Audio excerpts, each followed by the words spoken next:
American Exchange Bank, right here in Lindsay, is a locally owned and operated community bank that believes in just that, you, a community of fellow leopards. We love our customers. We feel very grateful for each one.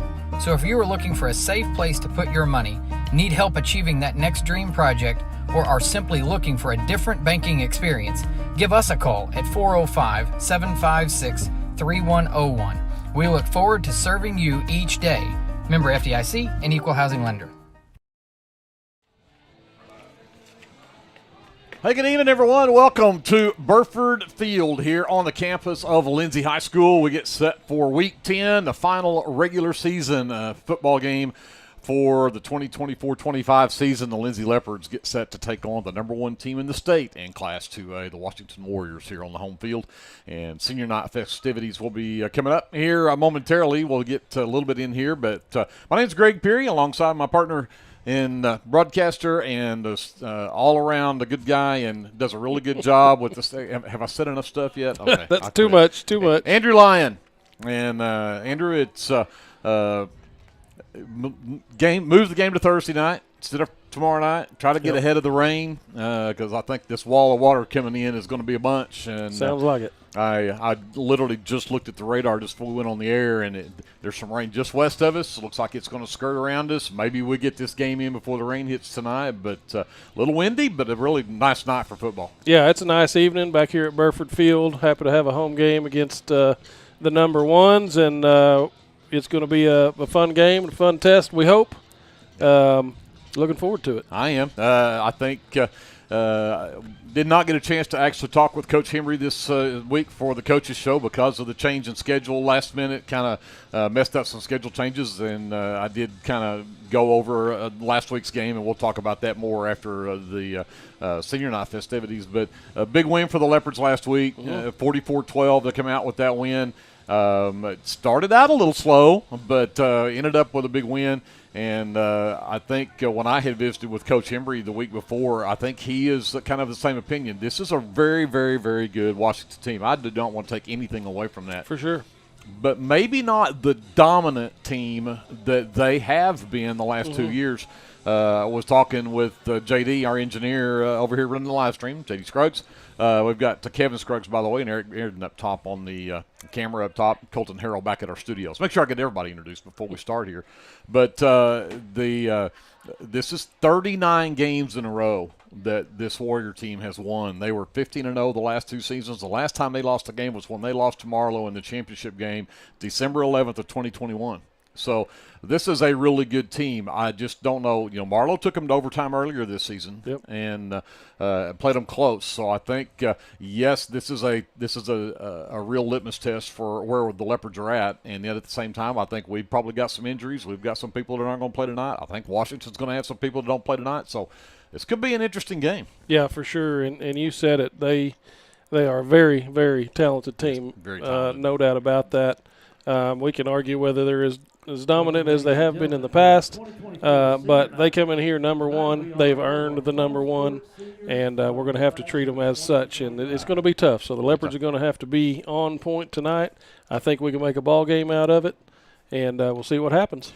All right, well, we're going to send it over to public address announcer Michael Holden, and senior night festivities will be getting underway right about now. Hi, my name is Cannon Russell, the 18-year-old senior of Ryan and Mandy Russell. I have an older brother, Carter Russell. I participate in cross country and basketball. I am a member of NHS and First Students at First Baptist Church of Lindsay. My future plans are to run cross country and track at SWASU and get my bachelor's degree in nursing. My favorite memory was making it to the second day of area in my junior year of basketball.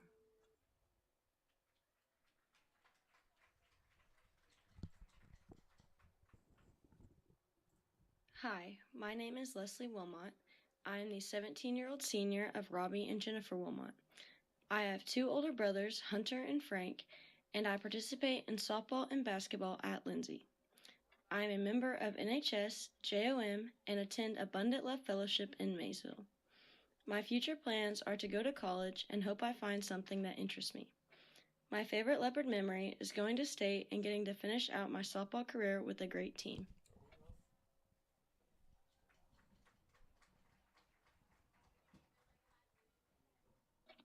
My name is Jacob Yeager. I am the 18-year-old senior of Amy and Kenny. I have a younger sibling named Cody. I participate in football and track manager. I attend the carpentry program at Votech, and I also attend CBC Lindsay. My future plans are to finish Votech and start my own business and eventually have a family. My favorite Leopard memory is being on the sideline with the boys.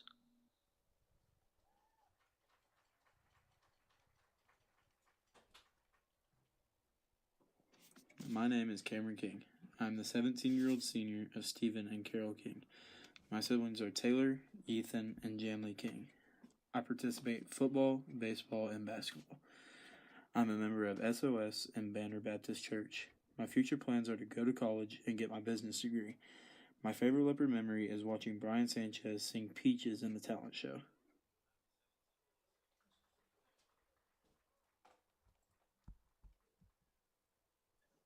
My name is Gabriel Dale McDonald. I'm the 17-year-old son of Patrick James McDonald and Brandy Amber McDonald. I have 3 siblings, my older brother Christopher Jacob McDonald, and my 2 younger sisters Brenna Fair McDonald and Kyla Sloan McDonald. I'm being escorted by my mom and dad, as well as my 2 sisters, and this handcrafted Afghan made by my aunt Dusty Davis. I am currently the president of the band leadership team, as well as the trumpet section leader. I am one of 2 vice presidents of the Lindsay branch of National Honor Society. I am a concurrent student at Oklahoma State University, and I am an active member of the Murray Hill Church of Christ. My future plans are to go to college at OSU, where I have already been accepted, join the band, and graduate with a master's degree in architecture and a minor degree in music theory.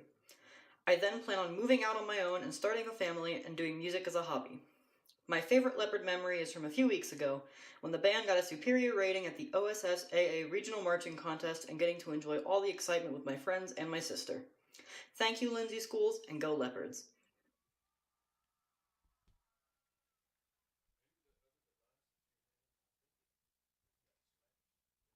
Hi, my name is Tessa Kate Inman, and I am the 18-year-old daughter of John and Brooke Inman. I have one younger sister, Marley May. I participate in cheer and track, and I'm a former competitive dancer from Pauls Valley Dance Station. I'm an NHS, FCA, and student council officer, president of the senior class, a member of Students Out Serving, a choir member, and a yearbook editor. I'm currently serving as Oklahoma FCCLA state president, and I love traveling all over the state with my advisor, Miss Bray. I'm a member of the Lindsay Church of Christ.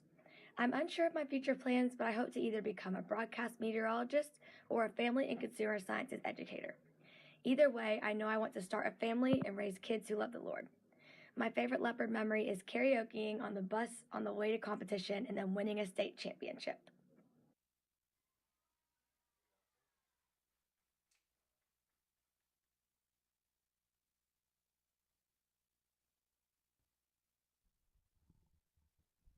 Hi, my name is Madison Lee McGowan, and I'm the 17-year-old senior of Lee and Tara McGowan, and I have one sibling, Colton McGowan.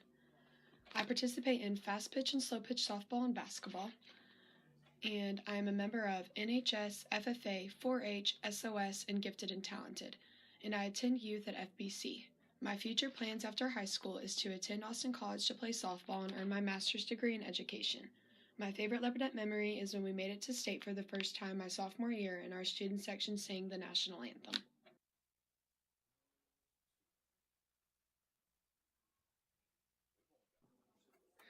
My name is Brian Auld, and I am the 17-year-old senior of Daryl and Tisha Auld. My sibling is Dalton Parker, and I am the girls' basketball manager. I play baseball, and I am in the band. I am a co-leader in FCA, as well as a Special Olympics assistant coach, and I am a member of First Baptist Church. My future plans are to become an orthopedic surgeon, be active in missions, and have a family that glorifies God. My favorite memory is giving my life to Christ in 2017.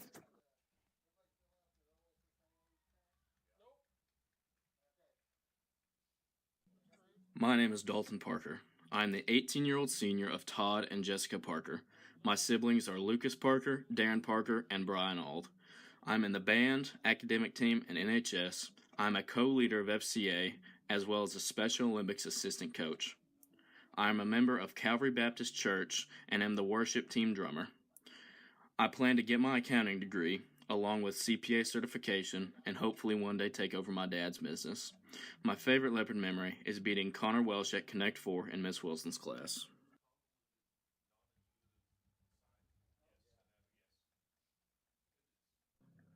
I'm Matthew Dutton. I'm the 18-year-old senior of Cody Dutton and Jennifer Dutton. I have one sister, Megan Dutton. I'm a member of the band, The Loft at Calvary Baptist Church, and I'm the keyboardist on the worship team. I'm in SOS, NHS, I show goats and sheep, and lifestyle judge with the FFA. My future plans are to go to OU Norman for 2 years to get my prerequisites, and then transfer to the OU Health Science Center in Oklahoma City to finish my bachelor's in nuclear medicine. My favorite leopard memory is getting a superior in my 8th grade year at the OSSA marching competition for band, and then blasting Fall Out Boy on the way home.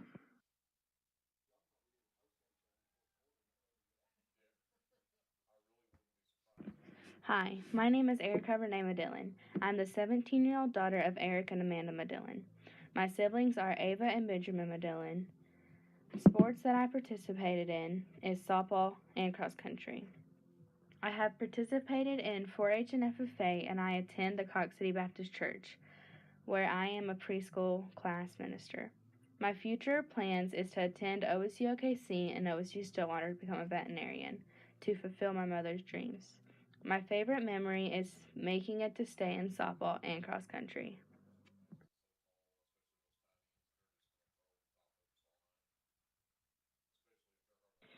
My name is Hanley Michelle Taylor. Starting tomorrow, I'll be the 19-year-old daughter of Michael and Amanda Taylor. My siblings are Haley, Harley, Hallie, and Dutton. I participate in cheer and golf. I'm a member of NHS and Students Out Serving, and also a member of Lindsay Church of Christ. My future plans are to go to massage therapy school, start a business, and get rich, then one day get married and start a family. My favorite leopard memory is when me, Maddie Price, and Hallie Thornburg sang and danced with the homeless man in Brahms parking lot on the way to state last year, and being able to compete with my brother the last time I'm on the mat.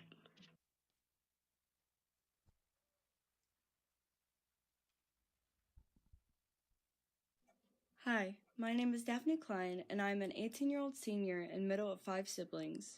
I am in the high school marching band and art program. After high school, I plan on going to college for interior design and marrying the love of my life, then starting a small family. My favorite memory is getting to hear the mass drum cadence after going to finals at Holdenville Band Competition.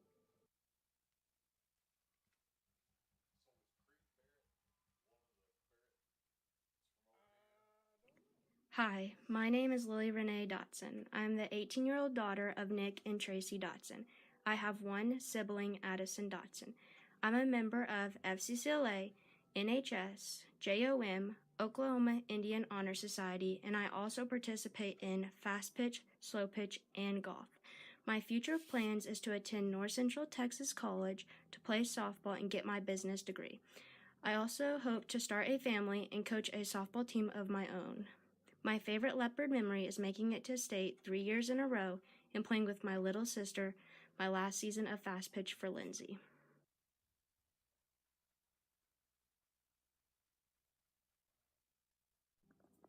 My name is Sydney Ray Richardson, the 18-year-old daughter of Clark and Amy Richardson. I manage football. I also participate in FCCLA, NHS, 4-H, and FFA. I am a member of the Calvary Baptist Church. I also raise and show pigs. My future plans are to attend college, have a successful career, and eventually start a family.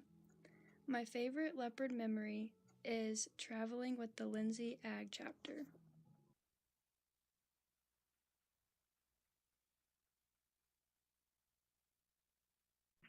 My name is Cale Hines, and I'm the 17-year-old son of Matt and Dana Hines. I have a younger sister, Kendall, and a younger brother, Cruz. I've been the football videographer for 3 years, and I am the NHS treasurer, the academic team captain, a senior yearbook editor, an FCA leader, a member of SOS, and I'm part of the youth group at FBC Lindsay. My future plans are to go to college and then see what God has for me after that. And my favorite leopard memory is watching Brian Sanchez perform at not one, but 2 talent shows.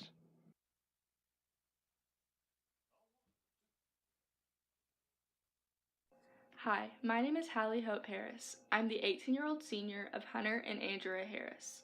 I have one younger brother, Hudson Harris. I participate in cheer, fast pitch softball, and track. I'm the secretary for FCCLA, a member of NHS, and a member of FBC Lindsay and First Students. My future plans are to attend college and become a stenographer and later get married and start a family. My favorite leopard memory is winning regionals in state and cheer my junior year and watching Barron bust it in the mud in the Frederick parking lot our sophomore year.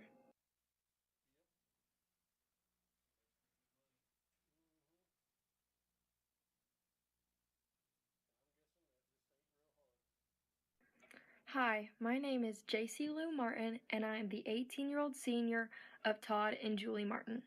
My siblings are Jada Martin and Tristan Lackey. The sports I participate in are comp and sideline cheer and track in the spring. I'm also an active member of Student Council, Students Out Serving, National Honor Society, and I love to attend church at First Baptist Church of Lindsay. My future plans are to start school at OSU next fall and get my basics, then either decide to major in psychology or education, and after I get my degree, start a big family. My favorite leopard memory is cheering on the sideline with Barron my freshman year.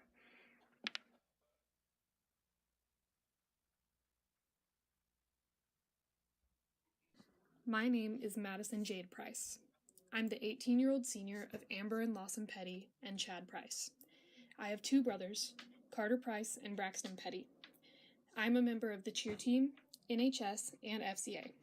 I'm also a member of FBC Lindsay, where I sometimes help with worship. I enjoy reading, tumbling, listening to music, and driving around with my friends. My future plans are to go to OSU and study early elementary education and get a master's in psychology, then become a guidance counselor. I also plan to hopefully get married, have kids, and live a happy, fulfilling life with my family. My favorite leopard memory is either winning state last year or going to breakfast every morning with Hallie and Riley and chasing cats all around Main Street.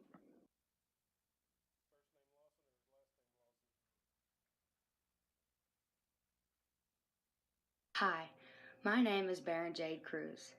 I am the 19-year-old senior of Chad and Tiffany Cruz. I have one sibling, Braden Cruz. I participate in cheer and softball. I'm a member of the National Honor Society, and I also attend First Baptist Church of Lindsay. My future plans are to go to Votech to further my education, get married to my boyfriend Cooper, and eventually have kids. My favorite leopard memory is winning state and regionals in cheer my junior year.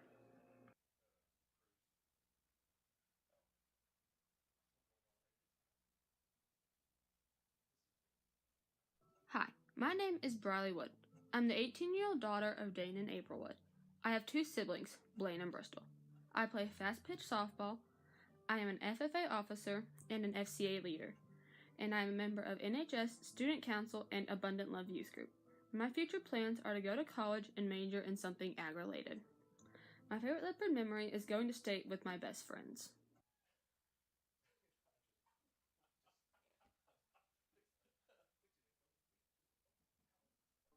Hi, my name is Gentry Wilmot, and I am the 17-year-old senior of Toby and Trisha Wilmot. I have two older brothers, Gabe and Ty Wilmot, and I participate in softball and basketball at Lindsay. I'm a member of NHS, JOM, and attend Abundant Love Fellowship in Maysville. My future plans are to go to college and to get a degree in the medical field. My favorite leopard memory is going to state with some of my best friends.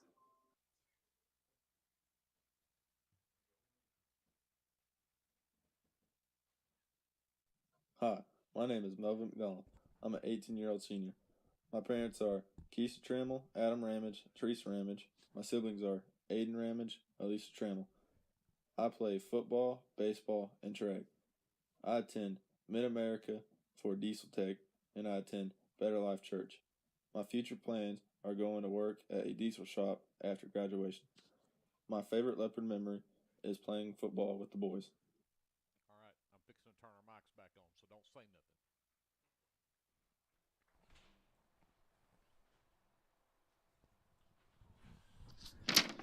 Hello, my name is Hannibal Hines. I'm an 18-year-old senior. My parents are Amy and Daniel Hines. I have one sibling. Her name is Myra Hines. I participate in football, cross country, and track. My school and church activities are NHS, and I attend NBC Youth in Blanchard. My future plans are to attend college and finish out my first enlistment and then commission as an officer.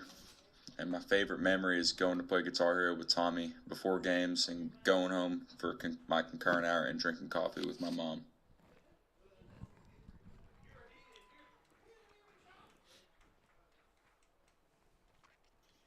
My name is Aiden Race Turner. I'm the 18-year-old son of Kent, Cassie, and Jessica Turner. My siblings are Jet and Kennedy. I participate in golf and football. Outside of sports, I'm the National Honor Society president, my class's vice president, and I attend Calvary Baptist Church. My future plans are to attend the University of Oklahoma, where I will get a degree in health and exercise sciences. My favorite leopard memory is trying to figure out what a wampus cat is with my best friends. I still haven't figured it out.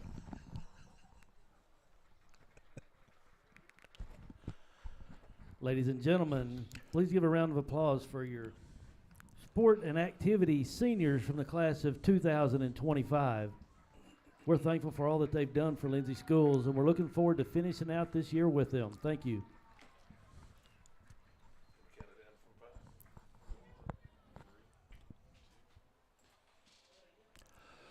Well, there you have a pretty good-looking group of seniors out there on the field, and the class of 2025, and, of course, 4 of those guys football players compared to last year. Andrew, I think we lost half the team to graduation last year. So there were 16 or 19, I think there was 19 something seniors, like that. and we've got 4 this year. So, hey, the future's bright for this Leopard team. They're young, talented, but that's a pretty good group of seniors. I like Race Turner's favorite memory, trying to figure out what a wampus cat is, and I'm with him. I still haven't figured it out either. Well, apparently he hasn't watched the KBLP live stream because we showed a picture of it just this year down at Atoka. When we were at Atoka. So let's talk about the game last week real quick. We'll take a break after that, but we'll go back and talk. We started just before senior night. Little Axe last week, again 44-12, the final score in that game. But the Leopards come out, and you and I speculated maybe we're trying something. The very first play from scrimmage, they do 4 receivers left, 1 right, empty backfield, try to do a double pass, didn't work. Almost makes you wonder if Coach Embry was maybe trying some things out, and it was only 14-6 at halftime, even though the Leopards did on their first drive actually got the big 80-yard drive. It had the big 70-yard run from Crew Flood in that one, and so it was explosive and then nothing.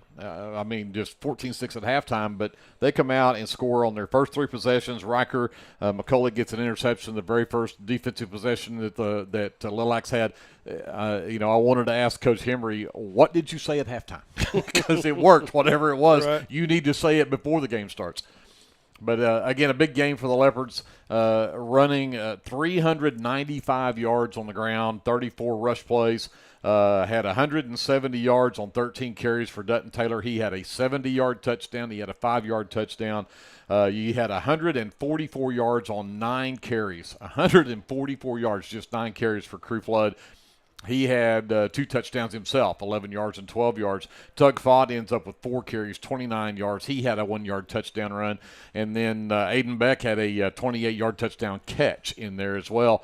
So, again, the Leopards really took care of business, especially second half, and came away with a big win. Try to carry that momentum into this week, again, where the Leopards tonight they've got the Giants standing in front of them. Yeah, for sure. We could probably safely call Washington a juggernaut at this point. They had a really good game last week. I suspect some of the early part of that game, or the lack of production in the early part of that game, as I mentioned last week, it's a Little Axe game. You kind of expect for it to be a blowout. I don't care who you are. It's really hard going into a game like that, just really amped up, firing on all cylinders like you would be in a game like this. And so young people fight that, have fought it since the beginning of football, I suspect. I know we did too. So that was probably that. But whenever they decided to start taking care of business, they really took care of business, and it was a good game last week. But, again, you're right. We're going up against a much more athletic, a bigger, faster, stronger kind of a team this year that has had their stuff together for a while now. A lot of weapons downfield, a lot of weapons in the backfield, good defensive guys, some D1 type prospects.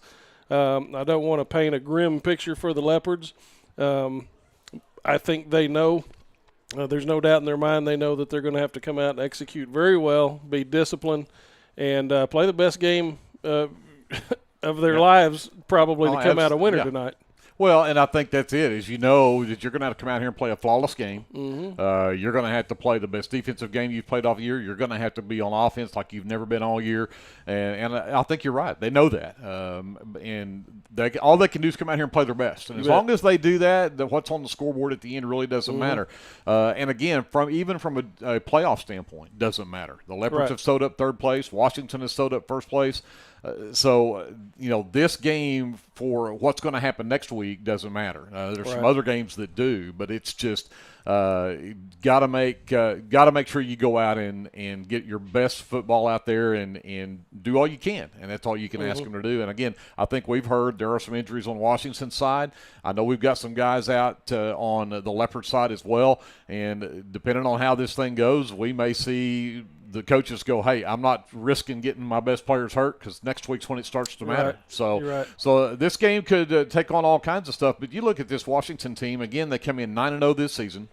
They were 15-0 last season, state champion. 15-0 the year before that, state champion. 14-1 the year before that. And so I was putting my math hat on, which is very difficult for me.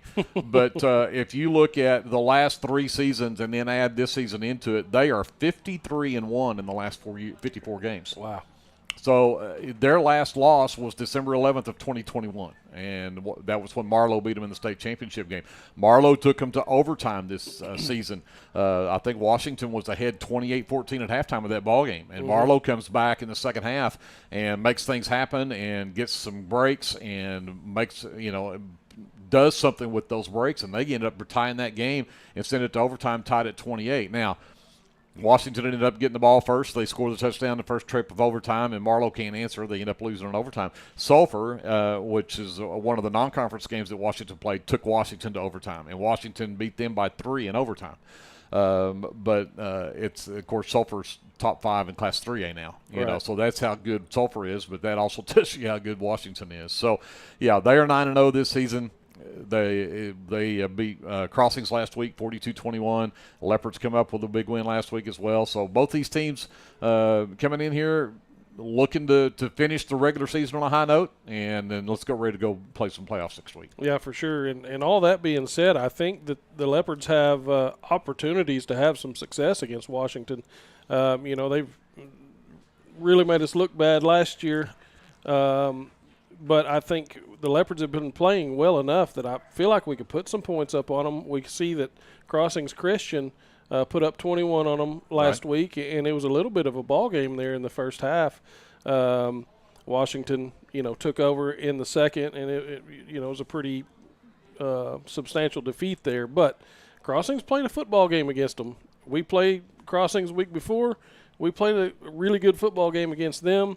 And so if that's any indication of maybe them being, having some soft spots in their defense, CCS found them. So I think we can too. Obviously, we beat CCS, so I don't see any reason why we can't, get a few scores in this evening. Now, does Washington wear us down in the end? We'll see. But if the Leopards come out firing on all cylinders, I hope that they're not coming into it with too many jitters and making mistakes and things like that. But if we come out and execute, I don't see why we couldn't put 21 on them like CCS did, if not a few more. So I really like to just come out here and battle and show these guys we're not going to lay down here at Burford Field. And I think the Leopards, if they do that, they can walk out of here with their heads held high, even if it's not a W, going into next season feeling good. Next week. Next week, yeah. The postseason. And it wasn't too many years ago that we went to Reed Field over in Washington. Yeah. And that was one of those games. Yeah, this is just, Washington's just going to hand us a loss, and the Leopards stepped up and beat them. Yep. So you never know what may happen on the field. Quickly, we're going to look at – I don't have all the starters for Washington, but talk about a couple of these guys, because when we keep talking about how good they are, they start a freshman quarterback, Creed Barrett. And Barrett is 5'10", 180 freshman, but he can run. He can throw the ball. He can throw it long. He can throw it accurate. He can throw it on the run. Just dual threat. Then you look in the backfield, and you've got Hudson Howard back there. He's 5'8", 185. He's a senior. He is a stud running back. And then we laughed because you've got Mason Singletary, Case Alexander, Nate Roberts. Of course, Case Alexander, just a sophomore, but he's 6'3", 205, listed as a tight end, but they'll line him up. What'd you call him? The flex? Yeah, flex wide receiver tight end. There you go, because they'll line them up in all of them. And so they've got, of course, Nate Roberts is a 6'4", 235-pound senior tight end. He's already committed to play at Ohio State. Had offers from Auburn, from Alabama, from, big schools. So, again, they've got a lot of talent. But speaking of talent, the pride of Lindsay's on the field. They're about to play the national anthem. We're going to send it over to JD. We'll take a timeout. We will come back with more of your American Exchange Bank pregame show from here at Burford Field right after this on KBLP Live. American Exchange Bank, right here in Lindsay, is a locally owned and operated community bank that believes in just that. You, a community of fellow leopards. We love our customers. We feel very grateful for each one. So if you are looking for a safe place to put your money, need help achieving that next dream project, or are simply looking for a different banking experience, give us a call at 405-756-3101. We look forward to serving you each day. Member FDIC and Equal Housing Lender. Are you caring for an aging parent or other loved one at home? It's important to know you're not alone. Hi, this is Connie Upton with Abiding Home Health. The people we serve have a variety of needs, of acute illnesses to individuals who require health care assistance to live independently at home. Our goal is to make a difference in the short and long-term care of each patient. For more information, visit us online at abidinghomehealth.com. Abiding Home Health, creating personal, positive changes and transformations. This is Brandon Cottrell, pastor at Calvary Baptist Church. Just want to take a moment and invite you to come worship with us this Sunday. Classes begin at 9:30 and worship follows at 10:45. We have something for all ages each Wednesday night. Meals begin at 5:30 and Bible study follows at 6:30. We would love to have you come be a part of our worship. We are located 410 West Chickasaw. Come join us. Morris Motorsports in Chickasha, Oklahoma would like to wish the Lindsay Leopards the best of luck this football season.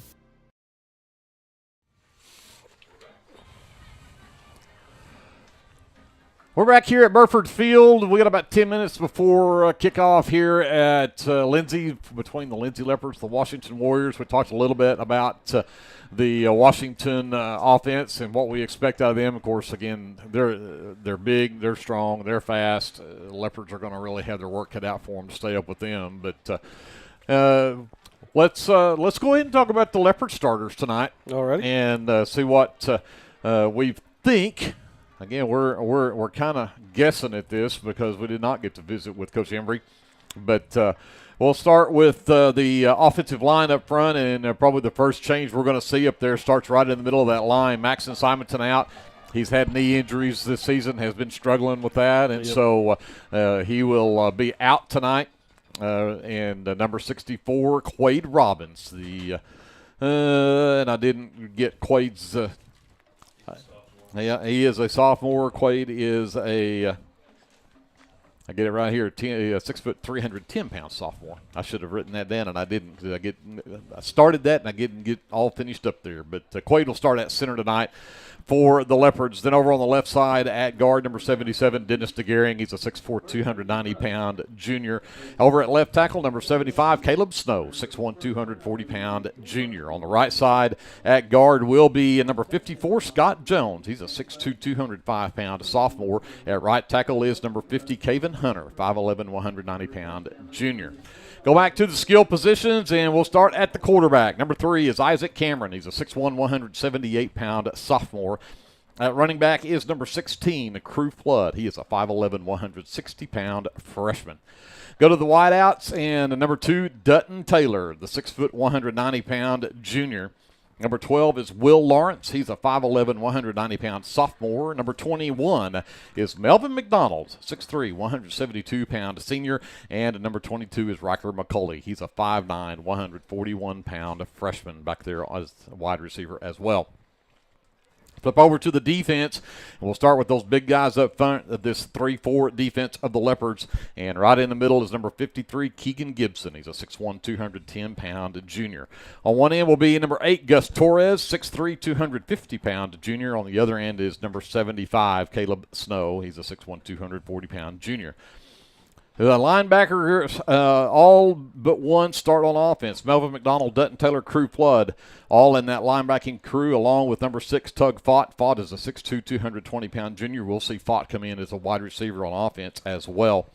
We'll move back to the secondary, and at the corners, number 3, Isaac Cameron, your quarterback, and the other corner is number 5, Aiden Beck. Beck, 6 foot 180-pound junior. And then at the safeties, Riker McCulley, number 22. And then the number 4 is Eli Curry. Curry, a 5'11", 147-pound sophomore. Head coach for the Lindsay Leopards is Sam Hembry. He is assisted by Stephen Merrill, Braxton Turner, Matt Lane, Caleb Hall, Jackson Stephen, Tyler Sharp, and student assistant Ty Ferguson. The head coach for the Washington Warriors is Brad Beller. He is assisted by Jeff Colbeth, Blake Johnson, Brady Colbeth, Ethan Furborn, Taylor Pybus, Callan Rigney, Jory Perry, Brian Beller, and Cornelius Crawford. Again, the Warriors come in 9-0 on the season. The Leopards are 6-3 coming into tonight's matchup. Greg Peary alongside Andrew Lyon, J.D. Scruggs running our live stream, Kevin Scruggs and Eric Bearden up top on the camera. Colton Harrell back at our stations in beautiful downtown Lindsay. Running the FM side for us is FM 105.1. 66 degrees. A little bit of a whole lot of a south wind. It's pretty good. Stiff breeze. But quick check of the radar, and it looks like the rain is continuing to try to stay west of us. And right now, nothing coming in from the south. There is some lightning in those storms that are west over there, just south of Chickasha. So hopefully that will stay far enough away from us that we don't end up with one of those lightning delays. I really fear that the lightning might get us tonight. I'm not sure what the rule is anymore. 10 miles. I thought it 15. was 5. Okay. I think it's lightning within 5, but any lightning within 5 is an automatic 30 minutes. 30 minutes, yeah. And then if another strikes every time it strikes, it's a reset of that 30 minutes. So we'll hope that that we're smiled upon this evening, and we don't have to contend with that, and we can keep our equipment dry as well upstairs. Oh, absolutely. And our cameramen. I started saying, I'm not worried about Kevin. I don't want Eric to get wet, but, but Kevin, who cares? But, yeah, it's it probably will suffer the crowd a little bit tonight, too, for people afraid, it is going to rain. And so, but still a good crowd here tonight on senior night. The last time we'll be here at Burford Field this season. That's kind of sad. It is sad, isn't it? I cannot believe that the end has come for the regular season. It felt like this season really flew by. And I'm going to be sad to see it go, but we know we'll at least get one more shot at it next week, and hopefully more shots than that. More shots than that. Excuse me. Looking at the district standings, again, Washington has sewed up first place. Marlowe has sewed up second. The Leopards in third. Little bit of a juggle could happen there in that fourth place spot. Crossings plays Dixon tonight. And I say tonight, let me double-check that because some of these games are not moved up to Thursday. And actually, Crossings Christian and Dixon is playing tomorrow night. Lexington plays Marietta tomorrow night as well. But if my math and if all of my figuring goes with this is what could happen in fourth place. If Crossings wins and beats Dixon tomorrow night, they get fourth place. But if Dixon wins and Lexington loses, then Dixon would end up in fourth place. Oh, wow. But if Lex beats Dixon by at least 15 and Crossings gets beat by at least 15, Lexington ends up in fourth place. So I think I would talk how I remember it. But, again, it all comes down when you end up with a three-way tie, which is what that would create. If Lexington wins, they should beat Marietta. That would make them 3-4 in district. If Dixon beats Crossings, that makes them 3-4, and it also makes Crossings 3-4. So you take those three in a three-way tie. Now you got to look at district points because the first thing they look at, does anybody have wins over both of the other teams? And they wouldn't. They would all be 1-1. So you go to points, and then you go to all kinds of other stuff. So it's interesting how that can all work out. The same thing might happen over in District 2A1, which is where we will get our matchups for playoffs.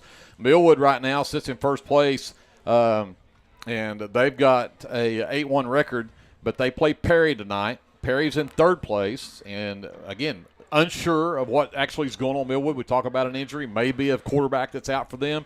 If that's the case, Millwood gets beat tonight. That makes them 8-2. Jones has got Blackwell tonight, which is an easy win for Jones. Mm-hmm. So now you end up with Jones and Perry both at 8-2. Now, I don't have it right in front of me. I would think Millwood probably has the win over Jones in the regular season. That would still leave Millwood in first place. But you've got Chisholm, OCS, and Perry, all three battling for that third and fourth place spot, and that all comes down to who wins tonight and tomorrow night.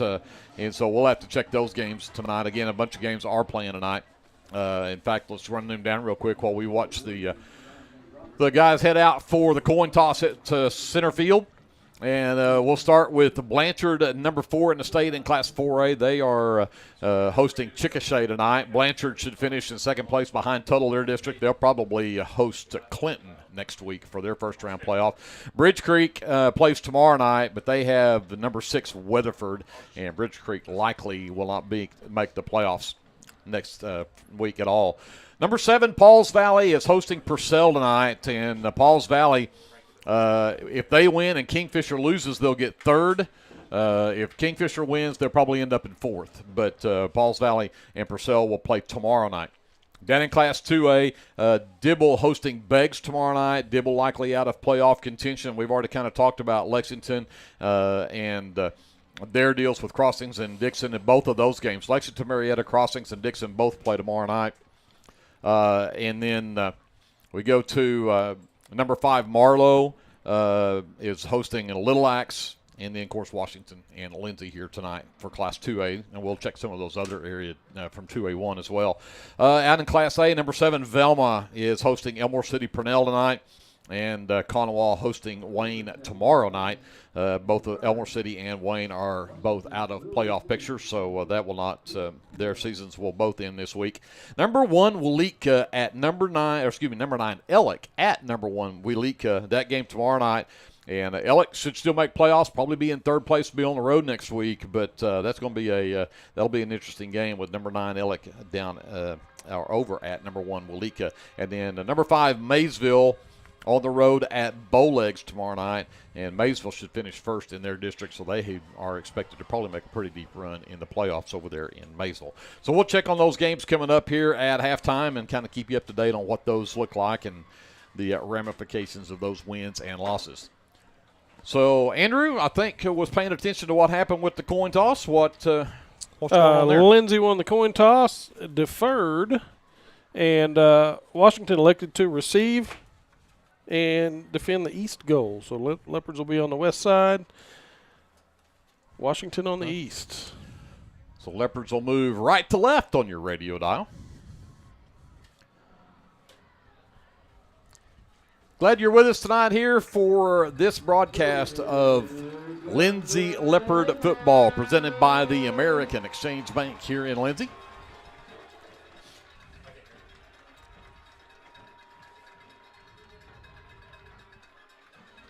All right, about ready to get this thing started. And I'm excited. I am. You alluded to Washington maybe missing, having a couple of guys injured. Word on the street is a couple of offensive linemen will be out for Washington, which may work pretty well to our advantage. I'm hoping that might translate into slightly less effective run game. Right. I think the Leopards may actually have the advantage up front on these guys, if you can believe that. However, Washington has so many downfield weapons. Still going to be a tough night. You got wide receiver Cade Babcock, number 1, Mason Singletary, split out wide most of the time. And those guys can get deep on you, and they catch well.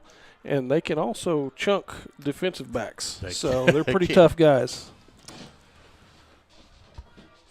Well, number 6, Cade Babcock, is back deep for the Warriors. Number 12, Will Lawrence, has it teed up for the Leopards. We're about to get the last regular season game underway here in Lindsay. And this will be short and actually goes out of bounds. Dutton Taylor catches it over on the sideline. But that will give the Warriors the ball. I'm assuming, nope, they're going to make the Leopards back up 5 and kick it again. They want it. They want a chance at this. They don't want it at the 35. And you mentioned it was a south wind a while ago. It's actually a stiff east wind. It is out of the I east, was watching the smoke come out of their tent as they were running out earlier, and that smoke was going straight to the west. So we're kicking directly into the wind here.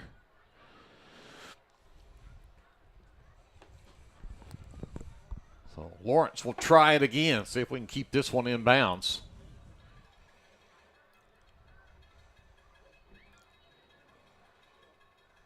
And this one straight away, it'll take a bounce and be picked up at the 35, the 25.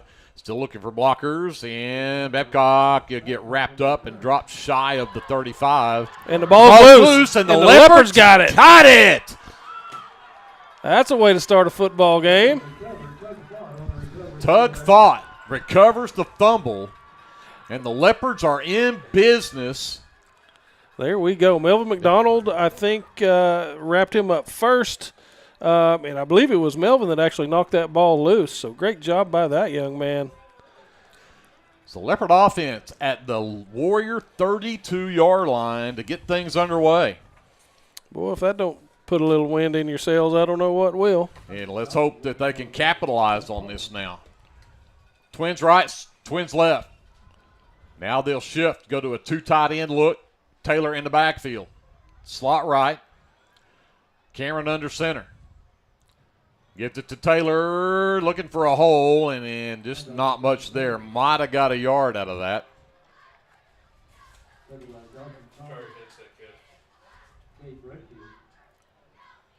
And the tackle was made there by number 21. That's Dawson Thomas.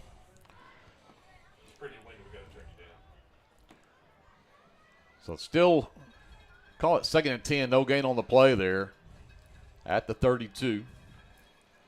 Flood and Taylor both look like they're going to be in the backfield this time. Torres lines up tight end right. Lawrence tight end left. McCulley, the lone wide receiver, out right. They'll bring him in motion right to left. And up the middle again for Taylor. Breaks the first tackle. He's quickly swarmed, though, as he gets inside the 30, though, down to the 27-yard line. Picks up about 5 yards there, but still leaves you with a 3rd and 5. That was the inside linebacker, Cale Brakefield, making the tackle there for Washington. These linebackers are tough. They are. And they get side to side very well. Same formation. Cameron from the shotgun with Flood and Taylor behind him. Again up the middle, Flood this turn. And he's going to be very close to a first down at the 21. Let's see where they spot it. So first down, Leopards on the 5-yard run from Crew Flood. There we go. Put the ball at the 22-yard line. Leopards really would like to punch this in after coming up with that turnover. Oh, absolutely. How'd you like to strike first here, man? That would be fantastic. Torres looks like he's going to line up in the slot left this time as Riker, McCulley, and Dutton Taylor are both split wide right. Flood in the backfield. Give it to Flood, and he is wrapped up just a second to get the handed off to him. Number 60 on the stop for Washington. Yeah, that's Hunter Sanders. We left him basically untouched there to make that tackle. So I don't know if that was a missed assignment or just unaccounted for. Nevertheless, he had free range right there. Loss of 2 back to the 24 brings up a 2nd down and 12. McCulley's, again, the only wide receiver out wide right. Torres, tight end right. Lawrence, tight end left. 2-back set. Again, right up the middle goes Flood. Follows his blockers. Pushes forward. Gets inside the 20. Found a little seam there. Nice job. Get down to the 18-yard line. He'll pick up 6, but it's still going to leave you with a 3rd down and 6.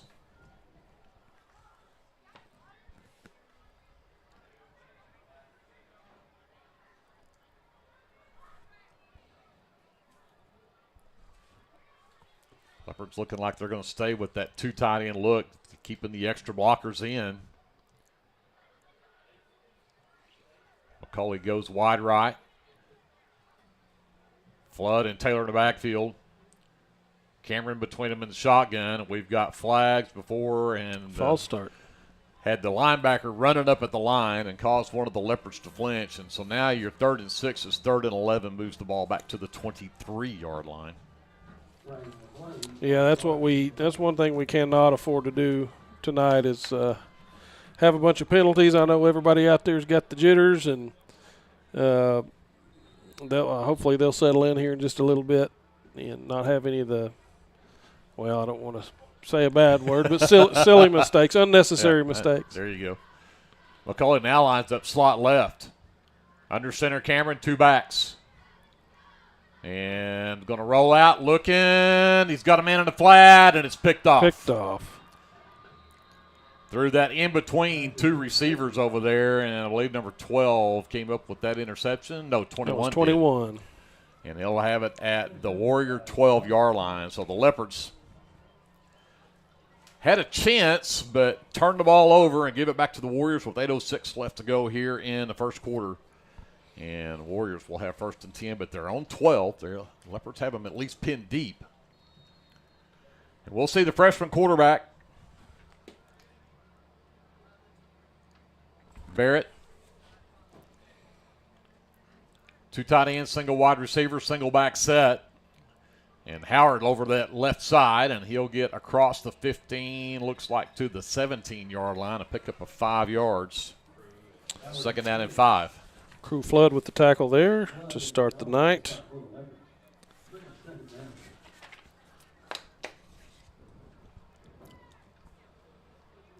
Roberts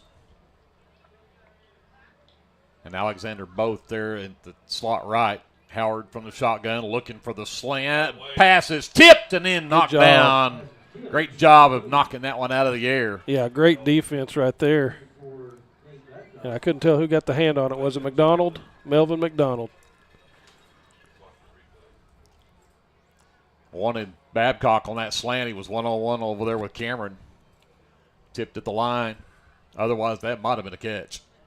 They'll stay with the 2 tight ends on the slot right. Back rolling right is Barrett looking upfield. Down in the flat, he's got his receiver. That's Singletary. He's immediately swarmed. Got a flag down. Flag lays at the 35-yard line, back where that could either be defensive holding or offensive pass interference. Back in that secondary, we'll see what they call here. We're going to get a hold on the Leopards that will be declined. The result of the play at the 30-yard line is a 1st down.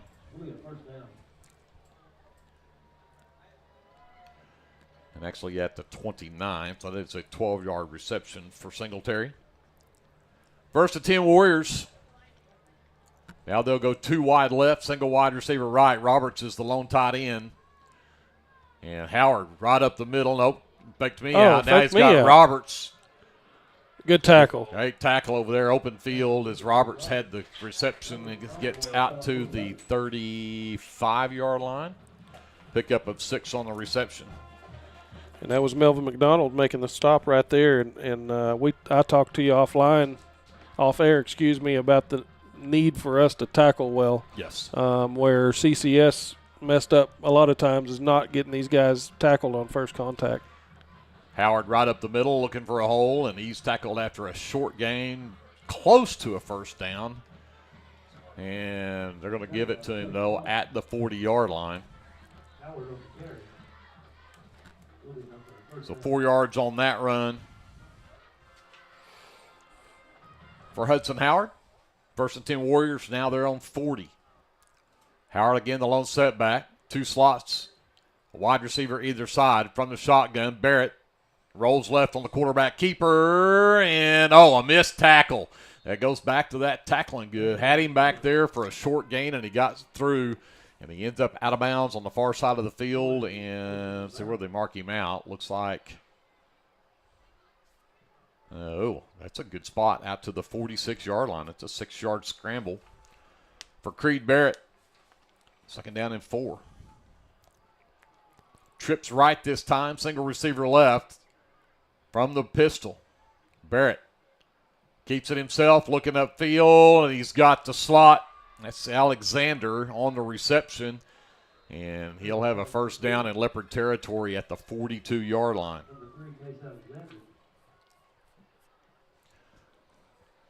That was Crew Flood and Eli Curry combining on that stop. So Warriors have it 1st and 10, the Leopard 42. There's 6:05 with the clock running here in the first quarter. Again, they'll go twins left, single receiver right. Pistol formation. Howard, jet sweep left, looking for a crease. Gets up, he's got blockers. He's at the 30, he's at the 20, at the 10, at the 5, and he'll take it to the house from 42 yards out. Man, the acceleration that kid has is sure is impressive. Once he saw some open field and turned on the jets, and he was running right by all the defenders. Had a wall of blockers in front of him. 42-yard touchdown run for Hudson Howard puts the Warriors up 6-0, 5:49 left to go. Extra point kick coming up.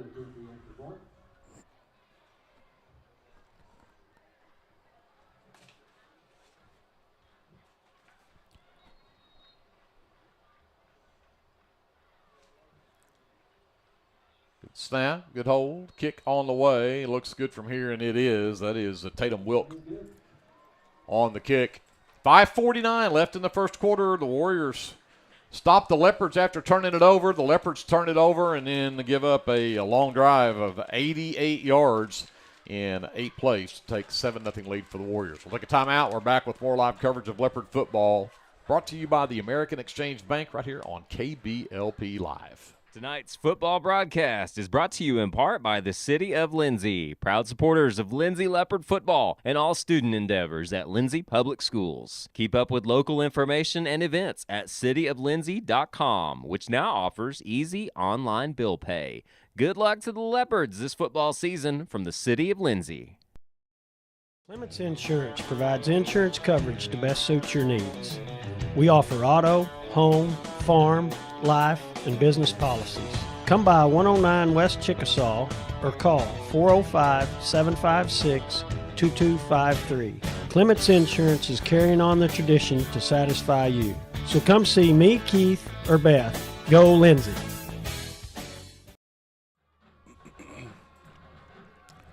Warriors have taken a 7-0 lead with 5:49 left to go here in the first quarter.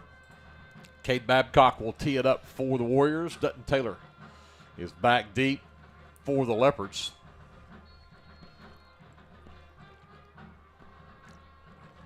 And they do this squib kick every time right up the field. They don't ever kick deep. They'll always just squib it, which makes this very difficult to handle.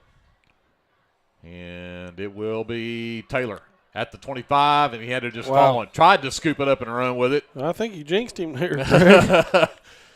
But the Leopards will have it. Their own 26-yard line, 1st and 10 with 5:46 left here in the first. And the Warriors up 7-0. McCulley will go wide right.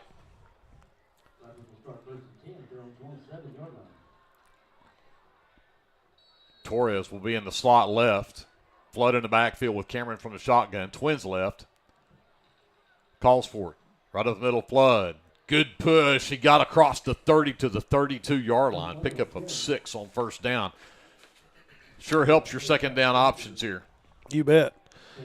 Nice little run there. Good gain. Tackle eventually made by Cash Guthmuller. We've heard that name before. Not in Washington uniform. Yep. Same colors. Same colors. The town. former Purcell player. Dragon. Yep. 2nd and 4 for the Leopards. They're on 32.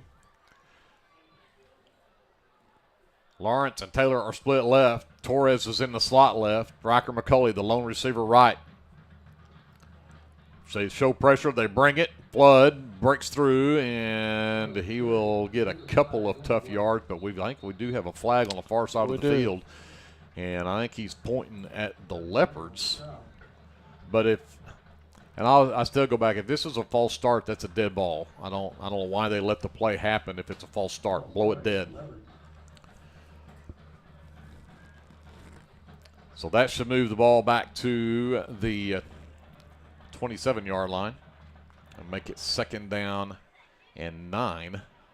Actually, they're going to move it all the way back 2nd and 10. I thought we were further up the field than that, but they put it right back at the original line of scrimmage. 2nd and 10.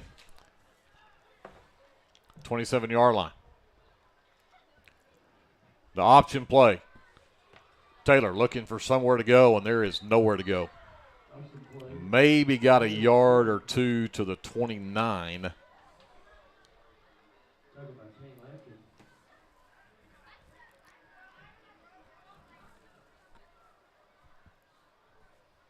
Bring up a 3rd down and 8. Long 3rd down play here. Lawrence is going to split left along with McCulley. Taylor also will head out that direction. Torres goes to the slot right. Flood to the left of Cameron from the shotgun. 3rd and 8. Leopards from their own 29. 4-man rush. Cameron steps up, looking for a place to run. Now throws it downfield, and it cuts off the hands of Dutton Taylor as he was on the sideline. He was going to be short of the 1st down, but it would at least made it to think about going for it on 4th down. But now it's going to be an obvious punting situation for the Leopards. Yeah, Cameron did a good job escaping the pressure there and finding a man downfield. Dutton just unable to haul that one in. It was a bit of a laser beam coming at him. So nobody back deep for the Warriors. Cameron inside of his own 20 to punt it away. Again, having to punt into that wind.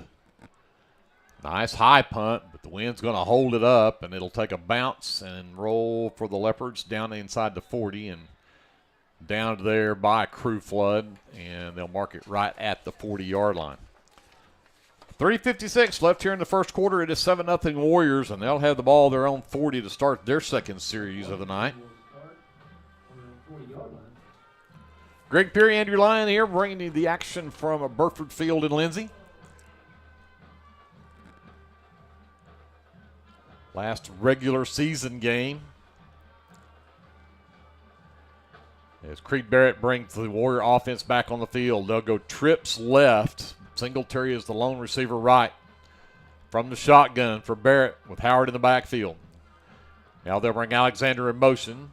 Looking to pass it up the field and looking for Roberts, and he actually had a wide open Babcock over there, and he just missed him. Yeah, I mean, nobody was covering Babcock. Well, you can't go wrong looking for number 9, so I don't blame him there. He's thus far been able to just go up and get whatever comes to him most of the time if he can reach it. Good player there, Nate Roberts. Roberts will now set up, bunched up with Alexander to the left. Singletary is wide right. Back rolling to his right is Barrett. Out in the flat, Singletary has it at midfield and should have a 1st down there. And they'll mark it at the 50, giving the 1st down. Well, good job there not giving him any extra yards. He's been able to get a lot of yards after catch in the game film that I've seen. He's shifty, so. Babcock is wide left, Singletary wide right. Alexander and Roberts are in the slot left. Pistol formation for Barrett. Gets it to Howard going left, jet sweep. He's got blockers out front. Here he goes again, using that speed. He'll finally get run out of bounds over there. I think that was Cameron who came off of the block of Babcock over there to push Howard out of bounds, but not till he got all the way to the Leopard 31-yard line. 19 yards on the run for Howard. Makes it 1st and 10. Warriors at the Leopard 31.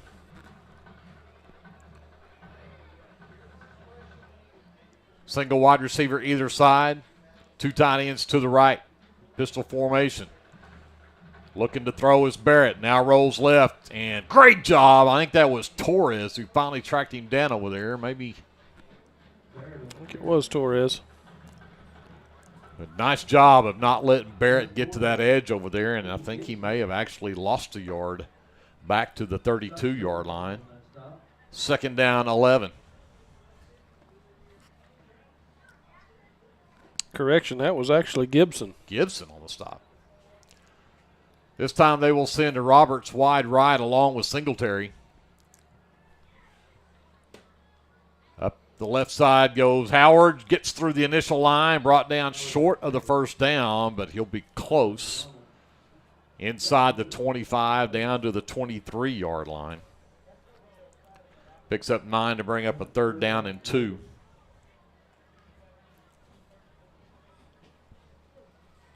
.220 left here in the first quarter. Still 7-0 Warriors, but they are back. Headed to the red zone. 2 tight end look. Wide receiver either side. Leopards show pressure, and right up the middle goes Howard. And great open field tackle right there. Is that Taylor? That was an outstanding tackle right there. He and Crew was the only thing between him and the goal line. Very nice job wrapping him up. Picks up 7 yards, though, and gives the Warriors a 1st down at the Leopards' 16-yard line. Howard stays in and running back. 2 tight ends, Singletary right, Babcock left.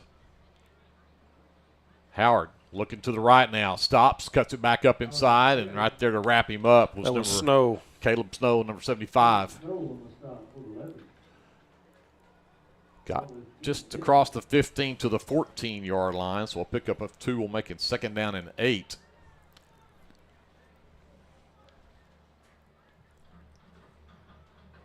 Babcock will stay wide left. Singletary and Roberts will now split wide right. In fact, they're going to go empty backfield. Alexander in the slot left as Howard goes into the wide receiver right. Now he'll come in motion right to left, set up in the backfield. And the pitch up underneath, and it falls incomplete. Leopards fall on it, but they're going to call it a forward pass, and it's just incomplete. Yeah, I've seen that shovel pass a couple of times from them. Setup was a little bit different this time. Last time they had the 2 tight ends same side, and this time they ran it out of the spread. So it brings up 3rd down and 8 now from the Leopards 16. They'll go twins left with Alexander out there with Babcock. Singletary wide right. Alexander in motion. Fake the handoff upside. Given chase. It's thrown up and caught. Nate Roberts with the reception inside the Leopard 5. Makes it 1st and goal for the Warriors. Mark it at the 3-yard line. Like you said, you can't go wrong throwing it in the direction of Nate Roberts. Yep. So 1st and goal for the Warriors inside the Leopard 5.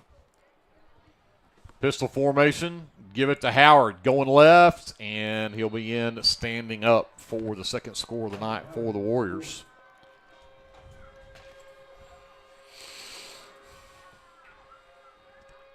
Second touchdown of the night for Hudson Howard.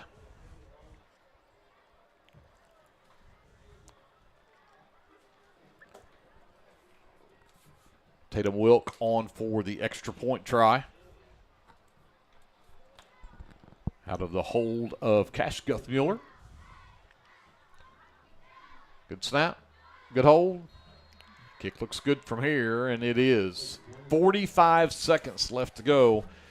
Here in the first quarter, it is 14-0 Warriors. We will send it over to JD, take a timeout. We're back with more live coverage of Leopard football presented by the American Exchange Bank here on KBLP Live. Hey friends, Danny Daniels here. I wanted to take a moment and let you know about a very helpful service that I provide for you and your family in our community. I own and operate Danny Daniels Pest Services, and I would like to ask you to call me the next time you have a need or desire for effective, safe, and affordable pest services. If you have spiders, roaches, ants, fleas, ticks, scorpions, crickets, whatever, I can help. Give me a call at 405-428-3833. That's 405-428-3833. I'd be glad to help.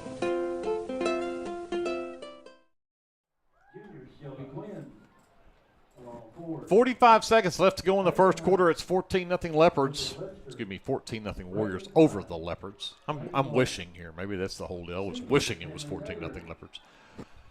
And again, Kate Babcock has it set up for the squib kick to kick it away. Scoreboard still says 13-0 on it. And this one will go short, and nice job up front. I think that was Caven Hunter that grabbed that one and covered it up. So the Leopards have good field position. They'll be at their own 42 to start their third possession of the night. And, again, just 44 seconds left here in the first quarter. So we'll see if this Leopard offense can get something going here. Fott will check in, and he will go wide right along with Rocker McCulley. Taylor is the lone receiver left. Fott in the backfield. Cameron gives it to Fott right up the middle, and he is grabbed and pulled backwards again. Hunter Sanders, he is just a beast from that linebacker spot. Fott gets a couple out to the 44-yard line. Bring up a 2nd down and 8. I think I said Fott. That is Flood that was on the carry there. Fott stays wide right along with McCulley, and looks like Taylor will head over there as well. Leave Lawrence as the lone receiver left. This one may take us to the end of the quarter. I think that's what they're just saying, is just leave this go, and we'll go to the end of the first quarter, and we'll flip to the other side. Nope, they're going to snap it. Yeah, time had expired. Yep, time had expired. So we'll go to the other side of the 50, and the Leopards will try this again, facing a 2nd down and 8. After this timeout, you're watching and listening to live coverage of Lindsay Leopard football. It is presented by the American Exchange Bank right here on your sports leader, KBLP Live. Football season is here, and that means it's time to show off that school spirit with team apparel from Design It Screen Printing and Embroidery at 304 South Main in Lindsay. Design It can get you all geared up with t-shirts and caps, team uniforms, and also offers custom embroidery and screen printing. Stop by Design It at 304 South Main in Lindsay or call 405-756-3635. Go Leopards from all your fans at Design It in Lindsay. Hey Leopard fans, this is Nick Johnson from First Baptist Church Lindsay. At First Baptist Church, we are a family ministry and desire to faithfully proclaim the gospel in Lindsay and beyond. We would like to invite you to join us every Sunday for worship at 9 a.m. and Sunday school following at 10:15. Our Wednesday evening activities start with dinner at 5:50, and then we have Bible studies for children, youth, and adults starting at 6:30. First Baptist Church is proud to support the Lindsay Leopards, and we wish all of our student athletes a successful season. From all of us at First Baptist Church Lindsay, go Leopards! Just Crew Flood out of the timeout on the jet sweep going left, and did a good job of getting what he could out there on that edge. And that Warrior defense really stringing things out over there, but gets across the 45 to the, we'll call it the 46-yard line. Just cross that 46, but it's going to bring up a 3rd down and 6 for the Leopards. Well, I feel like in order for us to have any success running, somebody's going to have to get in the way of these linebackers. If we don't get those guys messed up, then they're all over us. Run the option play, pitch it back to Flood, catch up inside, and then gets hit hard just as he got to the 49. I thought he was going to step through there and get to the 1st down, but they hit him right at the 49. He only picks up 3, and it's going to bring up a 4th down and 3 for the Leopards. And looks like the Coach Hembry is going to call for the punt here. That was Jordan Kilmer laying that hit on Flood right there, and it was a tough hit. It was a tough hit. Warriors will send a man deep now back inside the 10. I believe that is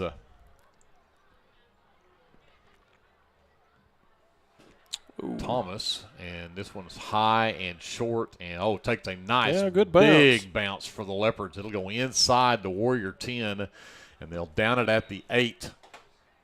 Great job from hammering, and got a little help from that wind. Yeah, for sure. It really was just a high, almost straight up kick right there, and wind got a hold of it and probably spotted him an extra 25 yards or so.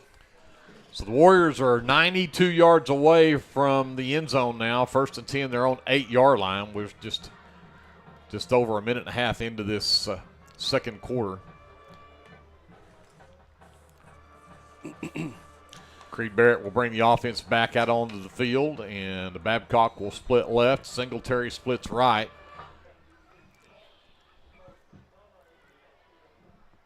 Howard in the backfield with Barrett from the pistol. Man in motion right to left, and they'll give it right up the middle for Howard with a huge hole, and he'll get out near the 25-yard line. I mean, you could have just about driven a truck through that hole. You sure could have. Looking at the replay here, see where the breakdown was. Well, Torres was there. Crew was there just too far outside. He just got inside of them. Timeout called on the field. Looks like called by the Leopards, so we'll take it with them. With 10:16 left to go in the half, it's 14-0 Warriors. When we come back after this timeout, this is live coverage of Leopard football presented by the American Exchange Bank here on KBLP Live. For all your tax services, contact Grant and Katie Johnson, CPA. Grant and Katie are certified public accountants that provide full-service accounting, bookkeeping, payroll, and tax services. With 2 offices, one located at 600 Southeast 4th Street in Lindsay, Oklahoma, and another at 313 North Walnut in Pauls Valley, Grant and Katie are ready to meet your CPA needs. Give Grant or Katie a call at 405-238-2727 and set up your appointment today. Cash Guthmuller has checked in for the Warriors. He will split wide left along with Babcock. Singletary is still the lone receiver right. Roberts in the tight end right. Now listening, Guthmuller in motion. They'll give it to him on the jet sweep going right, looking to cut up inside, and he does. Gets across the 30 to the 31-yard line. And pickup of 6 will bring up a 2nd down and 4.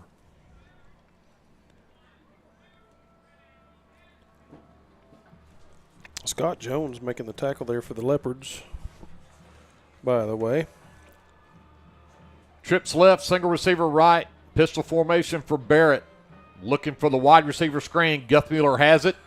Leopards nearly had him wrapped up and let him get loose. He gets across the 35. He'll have a 1st down at the Warrior 37-yard line. He'll pick up 6.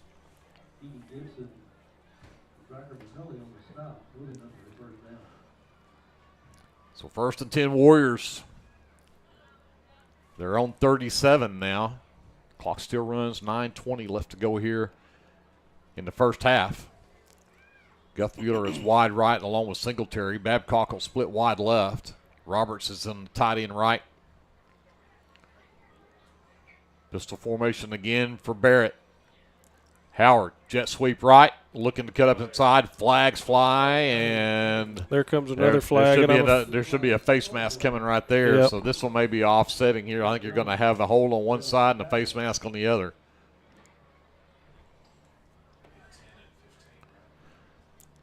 So I think they'll offset these because you got the hold in the backfield and you got the face mask on the other side. They're going to offset them and they'll replay the down. So it'll stay 1st and 10 Warriors at their own 37. This time offsetting. Those were the quickest signals I've ever seen. Usually it's the other way around. We're waiting for them to give them hey, to I us. appreciate it. Let's get going here. Roberts is going to line up tight end right. Guthmuller and Babcock are split left. Pistol formation. And right up the middle for Howard. And nice tackle there, Dutton Taylor. But Howard still gets good yardage across the 40 to the 42-yard line. Now make it we'll call it the 41-yard line. Pick up a 4, 2nd down and 6. It's already 10 carries on the night for Hudson Howard. He has both of the touchdown runs for the Warriors at a 42-yarder on that first drive, 3 yards on the second. DeGaring checks in at that nose guard position for the Leopard defense. Fake over the middle. He's got Roberts on the slant, and Roberts' big old frame drags defenders across the Leopard 35 down to the 34-yard line. Huge gain there on the slant to Roberts. Yeah, for sure. Dutton was on him immediately, but took a couple of extra Leopards to get him to go to the ground. He is a tough customer. 25 yards on the reception. 1st and 10 Warriors. They're back on the Leopard side of the 50 at the 34-yard line. Trips left this time with Alexander, Guthmuller, and Babcock. Singletary, the lone receiver right. Howard, the lone setback. Barrett rolls left, looking for the pass. Throws that into flat. Caught by Alexander, and another good open field tackle over there by the Leopards. That was that Beck. Yep. But again, good gain on first down. They get it to the 25-yard line. That's 9 yards on that reception. 2nd down and 1. Twins left, single receiver right. Howard, the lone setback, give it to him right up the middle, and Leopards. There we go. Stuff it that time.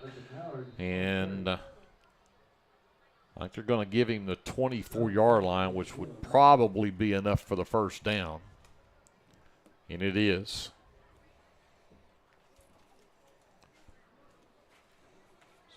So Warriors have a fresh set of downs at the Leopard 24-yard line with 17 left to go before halftime.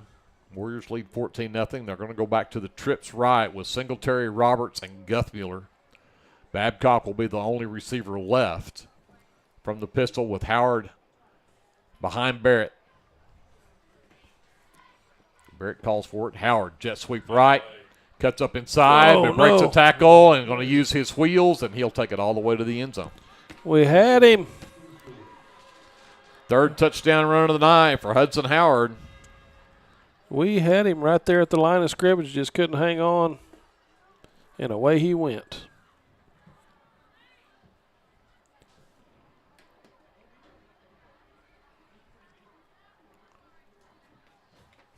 Extra point try coming up from Tatum Wilk. Just looking at the replay there, it was Scott Jones. Had him by the jersey at the line of scrimmage, and I don't know if he pulled a piece of jersey off, but he got away.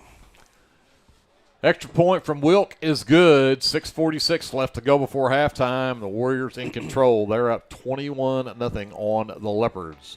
Back over to JD. We take a timeout. We've got more live coverage of Leopard football coming up after this. It's brought to you by the American Exchange Bank here in Lindsay on KBLP Live. Hey there, this is Trace Adams with Hassler Hot Oil Service.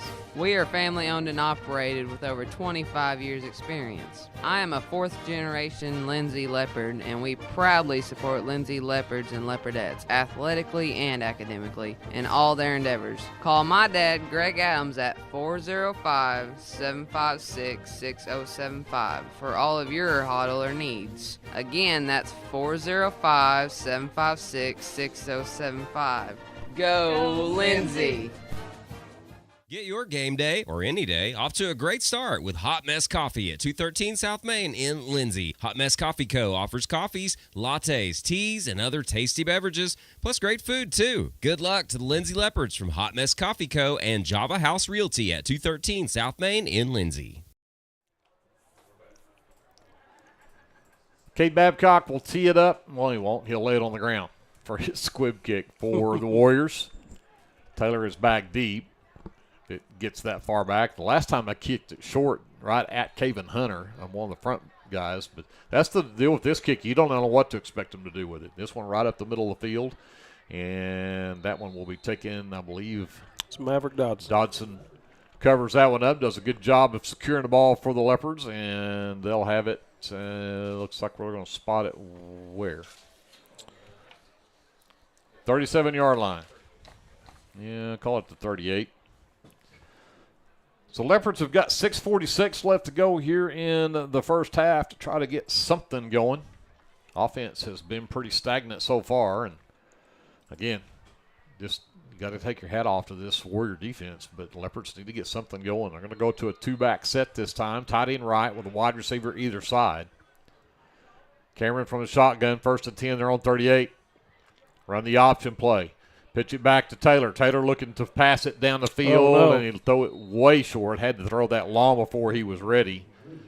Had 3 white shirts bearing down on him, and really kind of lucky that one didn't get picked off. Yeah, I don't know if he just couldn't get a good grip on the ball or if somebody got a hand on it, but it came out awfully wobbly and did not have much on it. Not where he wanted it to go. Absolutely not. So 2nd down and 10 for the Leopards. That did stop the clock with 6:40 left before halftime. They'll stay. Two-back set, wide receiver right. 2 tight ends. Give it right up the middle, and that's Taylor. Breaks it outside, cuts it up, and then gets brought down. That is Dawson Thomas, number 21. Number 2, Tanner Olson, also in there for the Warriors. But nice job, Taylor, trying to get something up in there. Gets up to the 43-yard line. He did pick up 5 yards. But it's going to bring up a 3rd down and 5. Yeah, a little counterplay there. Had the offside. I couldn't tell who it was. The offside guard pulling around, and we got a good block, but we ran outside of the block. Again, two-back set, and whistles fly, and we're going to have another false start. They're signaling offsides. The guy on the far side, but is it offsides on us or on them? It is offsides on the Warriors.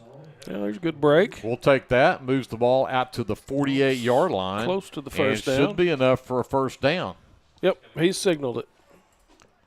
So we'll take that. The Leopards will get a first down via the penalty. Have it at their own 48. Still just under 6 minutes left to go before halftime. They'll stay with Taylor and Flood both in the backfield, either side of Cameron from the shotgun. Jet sweep right. Flood trying to cut up inside him. I'm sorry, that is Taylor. And he'll get to midfield, and that's about it. Tackled there by Blake Heiliger for the Warriors. Pickup of 2 will bring up 2nd down and 8. It doesn't really want to get around the end right there. I feel like whenever he tried to turn upfield and decided to go ahead and bounce it out some more. I feel like if he'd just take that first opportunity to get upfield and slash through those 2 guys, he may not go to the end zone with it, but if he can slash up and get 4 yards, then we can do something. I think he's got the wheels to at least make him. For sure. We need to just get it upfield. Speaking of wheels, there goes Flood right up the middle, and he'll get to the Warrior side of the 50 to the 46-yard line. And he'll pick up 4 to make this at least a little more manageable 3rd down at 3rd and 4. And that right there may be the ticket for us. I feel like we're going to have success getting 3 yards here, 4 or 5. We need to take what we can get there, not try to get chunks. Trips left. Back to pass, wide receiver screen, and then it's tipped and nearly taken in there. Lawrence did a great job of coming back after that ball was tipped and nearly pulled it in, but it's going to fall incomplete. And that's going to bring up now a 4th down for the Leopards. They're at the Warrior 46. See if Coach Hembry decides to go for it here. Down by 3 scores, 4:32 left before halftime. Looks like he's going to send the punt team out. And the guys up top say there is maybe some precipitation starting to fall.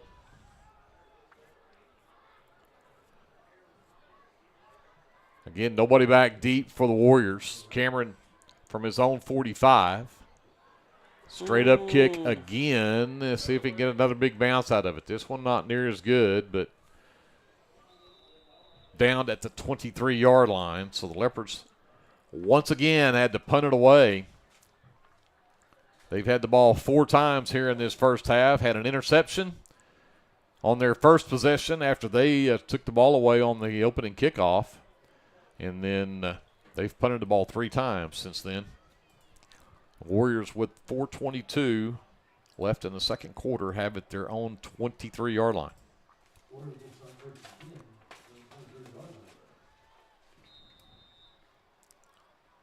2 tight ends in the slot right. Barrett hands it to Howard, jet sweep right.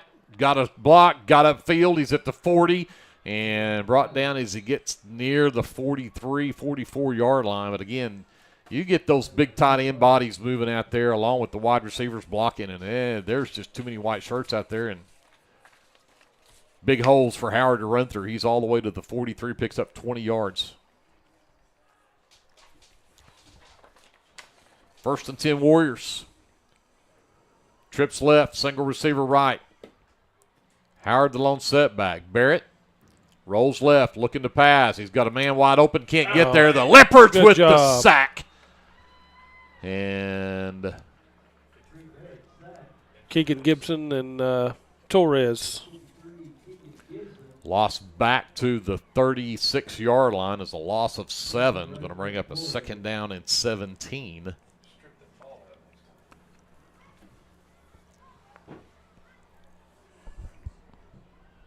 Clock still runs. 3:35 left before halftime. They'll stay with the trips right with Alexander, Roberts, and Singletary. Babcock's the lone receiver left. From the pistol for Barrett. Back to pass, rolling right. Throws out in the flat, caught by Singletary. First tackle miss, second tackle miss. Finally gets run out of bounds over there. But not before he gets close to the first down, back to the Leopard side of the 50 to the 48-yard line.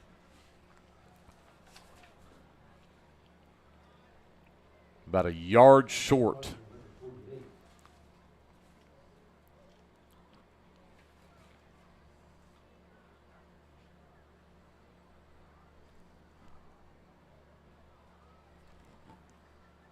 Twins right. Guthmuller in motion. Give it to him on the jet sweep coming left. Leopards, I thought, had it. And he gets by there, and he gets run out of bounds inside the Leopard 40. Thought on the stop, but he'll get the first down at the Leopard 36, I think is where they will spot that.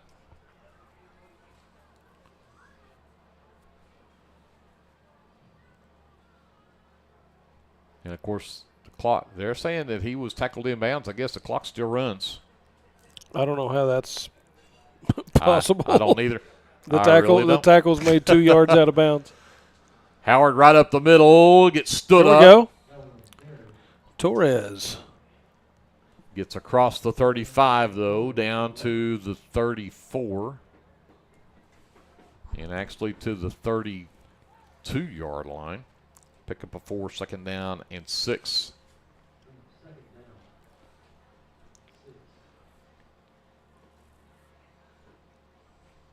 Singletary will be wide right. Babcock wide left. Alexander will join Babcock out here with Roberts in the slot right. From the pistol, bring Alexander in motion. Rolling back to pass. On the slant, got a wide open Alexander right over the middle of the field. He avoids the first tackle, avoids the second tackle, and he'll take it to the end zone. 32-yard touchdown pass for Case Alexander. Well, we left him wide open. Not a soul guarding him. I don't know where the breakdown was there, but once he had the ball, the bottom line is you got to tackle him. He broke 2 tackles right there to go to the house.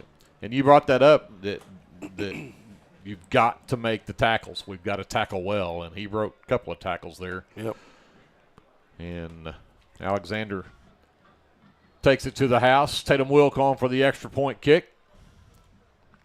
High snap. Guthmuller gets it down. Wilk sends it on its way. It's good. 28-0 Warriors, 1:37 left to go here in the first half. Back over to JD. We'll take a timeout. We'll bring you more coverage of Leopard football after this, presented by the American Exchange Bank here on KBLP Live.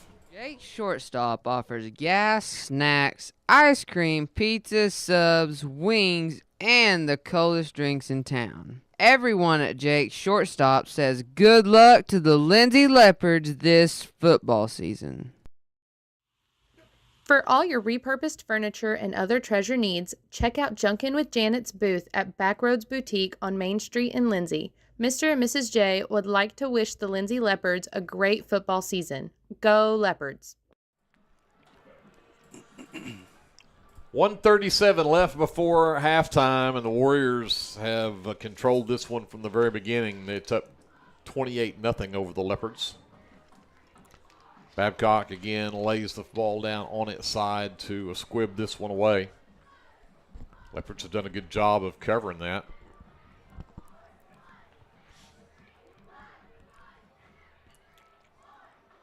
See what Babcock does with it this time.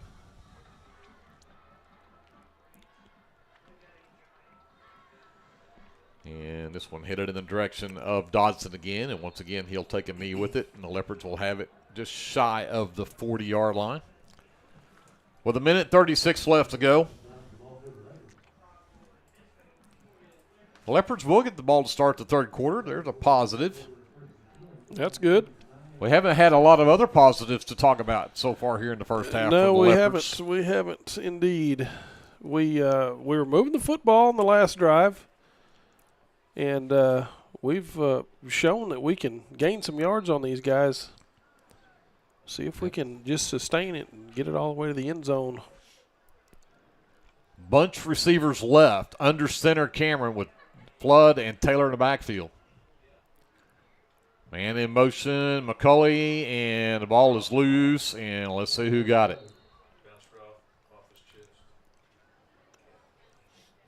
And it looks like the Leopards came up with it.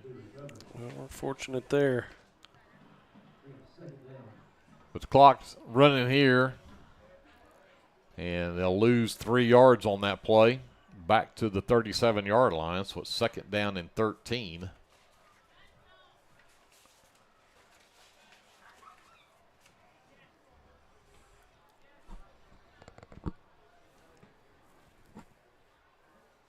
McCulley is wide right.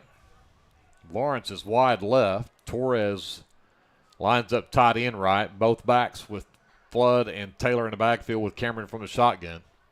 This may well be the final play of the first half. Right up the middle. Flood breaks a tackle. That's Taylor. Taylor, he's at the 50. He has a first down. Gets to the Warrior 45 before they finally bring him down. There we go. There's a good chunk play for us. Cash Guthmuller making the stop. 18 yards that time. Clock stops while they set the chains. No, it doesn't. It doesn't. They had it stopped for a second, but it continues to run now with 25 seconds left, and wonder if the Leopards actually will try to snap this one here. It looks like they will. Boy, I don't know why you wouldn't. Yeah. My goodness. Riker left. Lawrence the other side, and here goes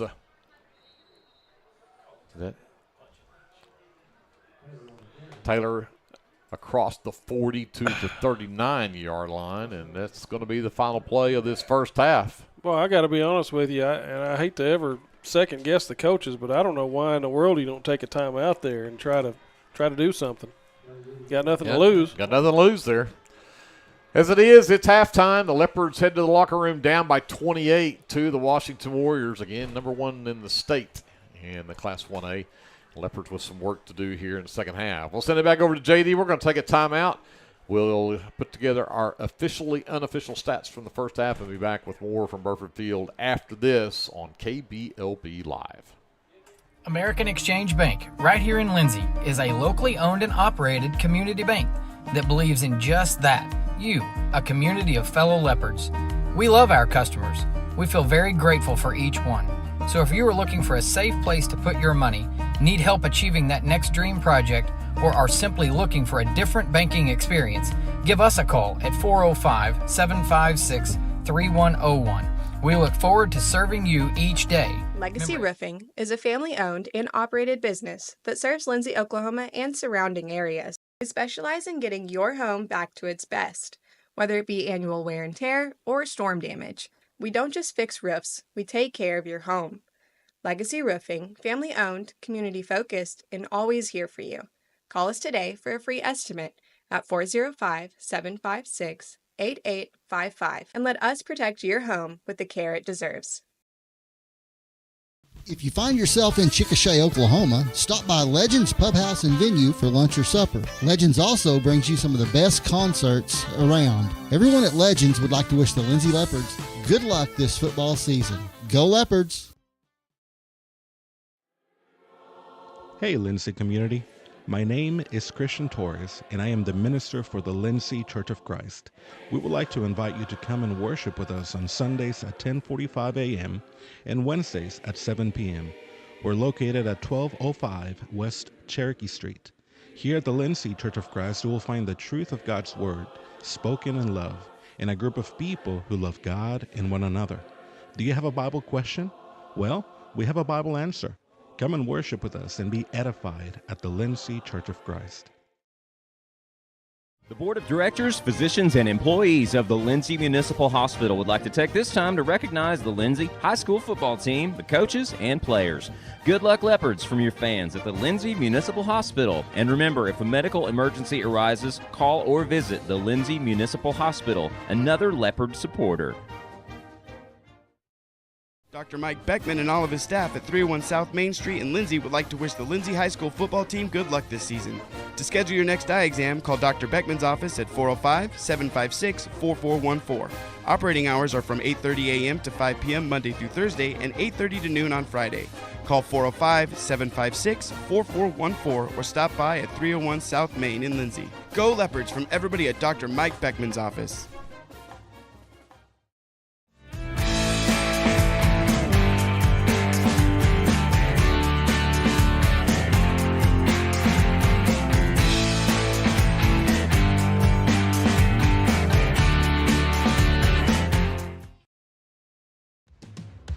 If you have a hankering for the best barbecue in South Central Oklahoma, then get yourself down to the Meat Locker Barbecue in Lindsay.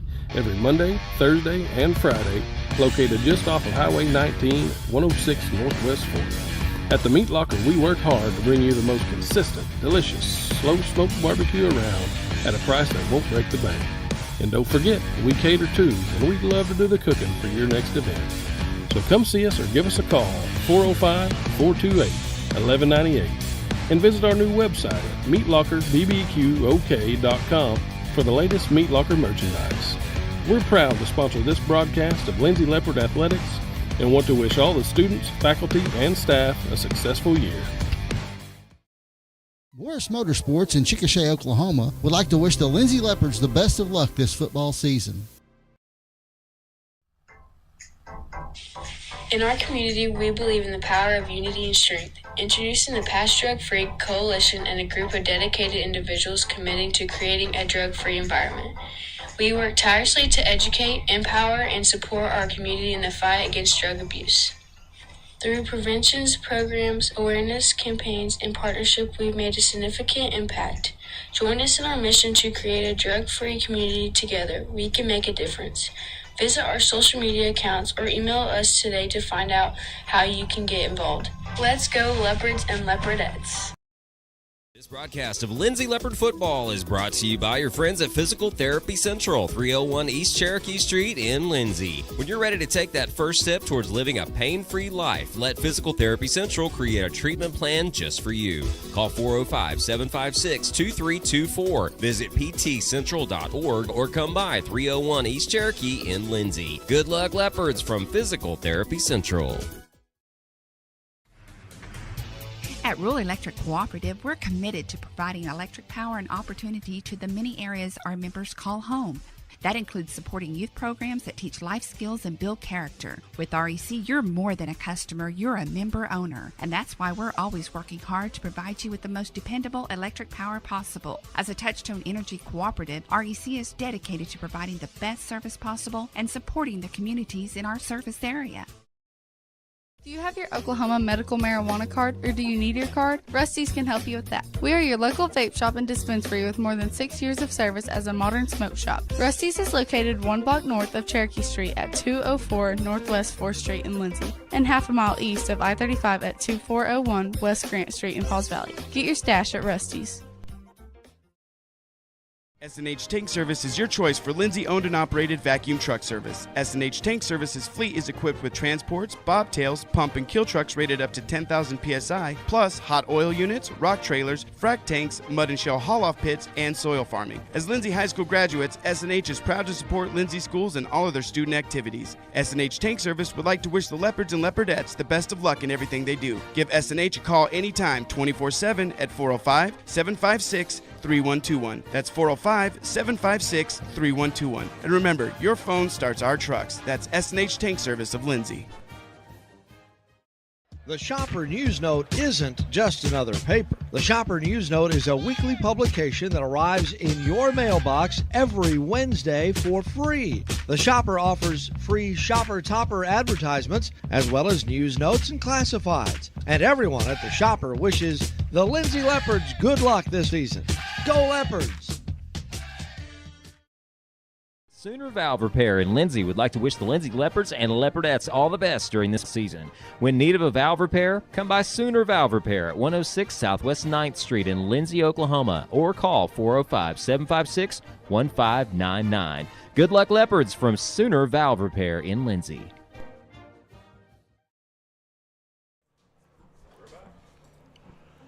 Back here at halftime, 28-0, the Washington Warriors with the lead over the Lindsay Leopards. And we were talking off the air, Andrew. We didn't want to add up any of these numbers for the sake of the Lindsay Leopards. It's just been it's been tough going here in this first half. Washington's just been as advertised. Yeah, they definitely are. I was hoping that we could have a little bit better production against these guys. So far, it's been awfully tough going, and they've really just run all over the field on us. So, like you said, we weren't really pleased as we add up the numbers tonight as we normally are, but hey, we'll give them to you anyway. Absolutely will. Let's start with the Warriors. 19 rush plays, 159 yards on the ground, and 143 of those belong to Hudson Howard. He's got 3 touchdown runs of 42, 24, and 3 yards. He's got 143 yards on 14 carries, 10 yards carry for that guy. 18 yards on 2 carries for Cash Guthmuller, and then the quarterback Creed Barrett, a couple of sacks. He's actually got 3 carries for a -2 yard net. Passing, though, Creed Barrett is 10 of 13 for 137 yards and a touchdown. He threw a 32-yard touchdown pass to Case Alexander. Alexander leads the way with 3 catches on the night for 53 yards and that touchdown. 3 catches also for Mason Singletary for 36 yards, 3 for Nate Roberts for 42 yards, and then a single reception for Cash Guthmuller for 6. But again, 137 yards, 10 of 13 passing for Barrett, and that 1 touchdown. For the Lindsay Leopards, the numbers are ugly. 14 rushing plays, 56 net yards on the ground for the Leopards. Crew Flood with 8 carries for 29 yards. Dutton Taylor has 5 carries for 30 yards. One play where the Leopards fumble the ball, and Cameron gets credited for a 3-yard loss on that one. But again, it's been tough sledding for the Leopards, and 0 for 3 passing on the night, and for Cameron 0 for 1 for Dutton Taylor. It's just been a rough night offensively for the Leopards. Of course, Cameron also has that 1 interception that he threw there in that first drive as well, as the Leopards tried to capitalize on a turnover for that opening kickoff. But again, the numbers just they don't lie. It's been all Warriors here in the first half. Let's go talk to Andrew. We'll see what he's got for defensive numbers. You bet. I'll start with Washington. Really a lot of spread out tackling. We haven't had the Leopards didn't run a whole lot of plays, only 18 total plays there in the first half. So tackling numbers aren't big, but Hunter Sanders leads the way with 3. And I've got Case Alexander, Cale Brakefield, Guthmuller, Blake Heiliger, and Dawson Thomas with 2 tackles apiece. Also credit to Dawson Thomas for that interception. 56, I'm looking at the wrong sheet now. Let's see. 56 yards allowed by Washington, which is just, wow, what a small number. I thought I was looking at the wrong column, but it was the right column. Only 56 yards allowed on 18 total plays. That's 3 yards per play that they've allowed. So phenomenal defense by these guys against a Leopard team who usually puts up pretty decent offensive numbers. For the Leopards, Crew Flood leads the way with 4.5 tackles. Followed there by Tug Fott, Isaac Cameron, and Dutton Taylor with 3 apiece. Quite the opposite story. Leopards allow 296 yards in the first half on 31 plays for 9.5 yards per play. We're going to have to clean that up a little bit if we're going to have any chance of making a ball game out of this. Penalties-wise, not much going on there, just 10 net yards apiece for the Leopards and the Warriors. Ugly numbers. Hopefully the second half will be better. I know that Coach is getting the boys tuned up here in the second half, and they're going to come out guns a-blazing. That's right. I'm with you. Let's send it back over to JD. We'll take another quick timeout, and we'll go see what some of the area scores look like for some of the teams that are playing tonight. We'll check up with that and do more with your American Exchange Bank halftime show from Burford Field right after this timeout on KBLP Live. South Central Medical Center is a proud supporter of Lindsay Public Schools, and all of the staff and providers would like to wish the Lindsay Leopards the best of luck this football season. Go Leopards from everyone at South Central Medical Center. Tabor's Drug has been locally owned and operated for almost 60 years and has employed many leopards and leopardettes. We are very proud to be a supporter of our sports teams. At Tabor's Drug, your prescriptions are filled with care and accuracy, and our pharmacist is available for free consulting concerning your prescriptions bought at Tabor's. We also offer interpreters for our Spanish-speaking friends. We are a very friendly store that has that small town feel. You can reach us at 405-756-4511. Come and see us. A small business needing a little creative pick-me-up? Do you need to refresh your business cards or looking for a new logo? Is your business Facebook page still using photos from 2019? Tailored Creative Services offers services for logo design, business cards, photography, videography, and pretty much everything in between. Find me on Facebook at Tailored Creative Services, and let's talk about your next project. Craving a taste of authentic Mexico right here in town? Head over to Casa 13. Dive into a variety of salsas, from zesty and mild to bold and spicy. Order to go and settle in for all your leopard action at home, and don't forget the drinks. Or come in and catch the Friday night football games live and curb your hunger.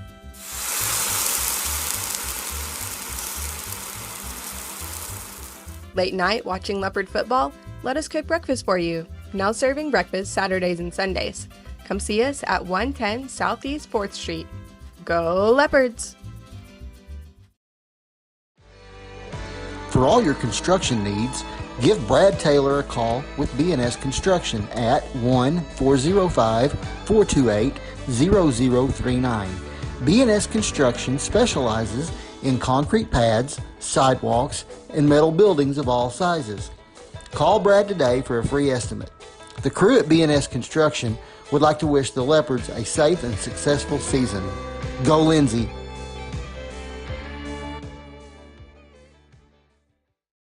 Cody Klingman and everybody at Klingman Incorporated want to send out best wishes to the Lindsay Leopard football team. Klingman Incorporated is always proud to support Lindsay school activities. So here's to a winning football season from everyone at Klingman Incorporated.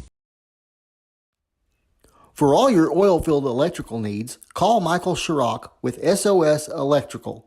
SOS is a family-owned business that specializes in oil-filled, industrial, and commercial electrical construction and maintenance. No job is too big, no job is too small. Give SOS a call at 1-405-428-1944 today. Good luck, Leopards! This is Dr. Matt Shelton with Lindsay Family Dentistry. I'm a 1997 graduate of Lindsay High School and have been practicing dentistry in Lindsay since 2006. We welcome you to come by our dental practice so we can help you and your family with all your dental needs. We offer dental services for everyone at every age, from braces to aligners to crowns, bridges, dentures, and implants.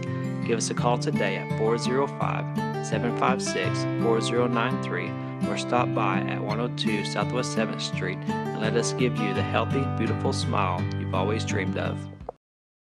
For over 68 years, Winans Funeral Home in Maysville, Oklahoma, has been serving families in the area during their greatest time of need, the loss of a loved one. We treat each family as if they were our own and consider it a true calling to minister to each and every family that calls upon us.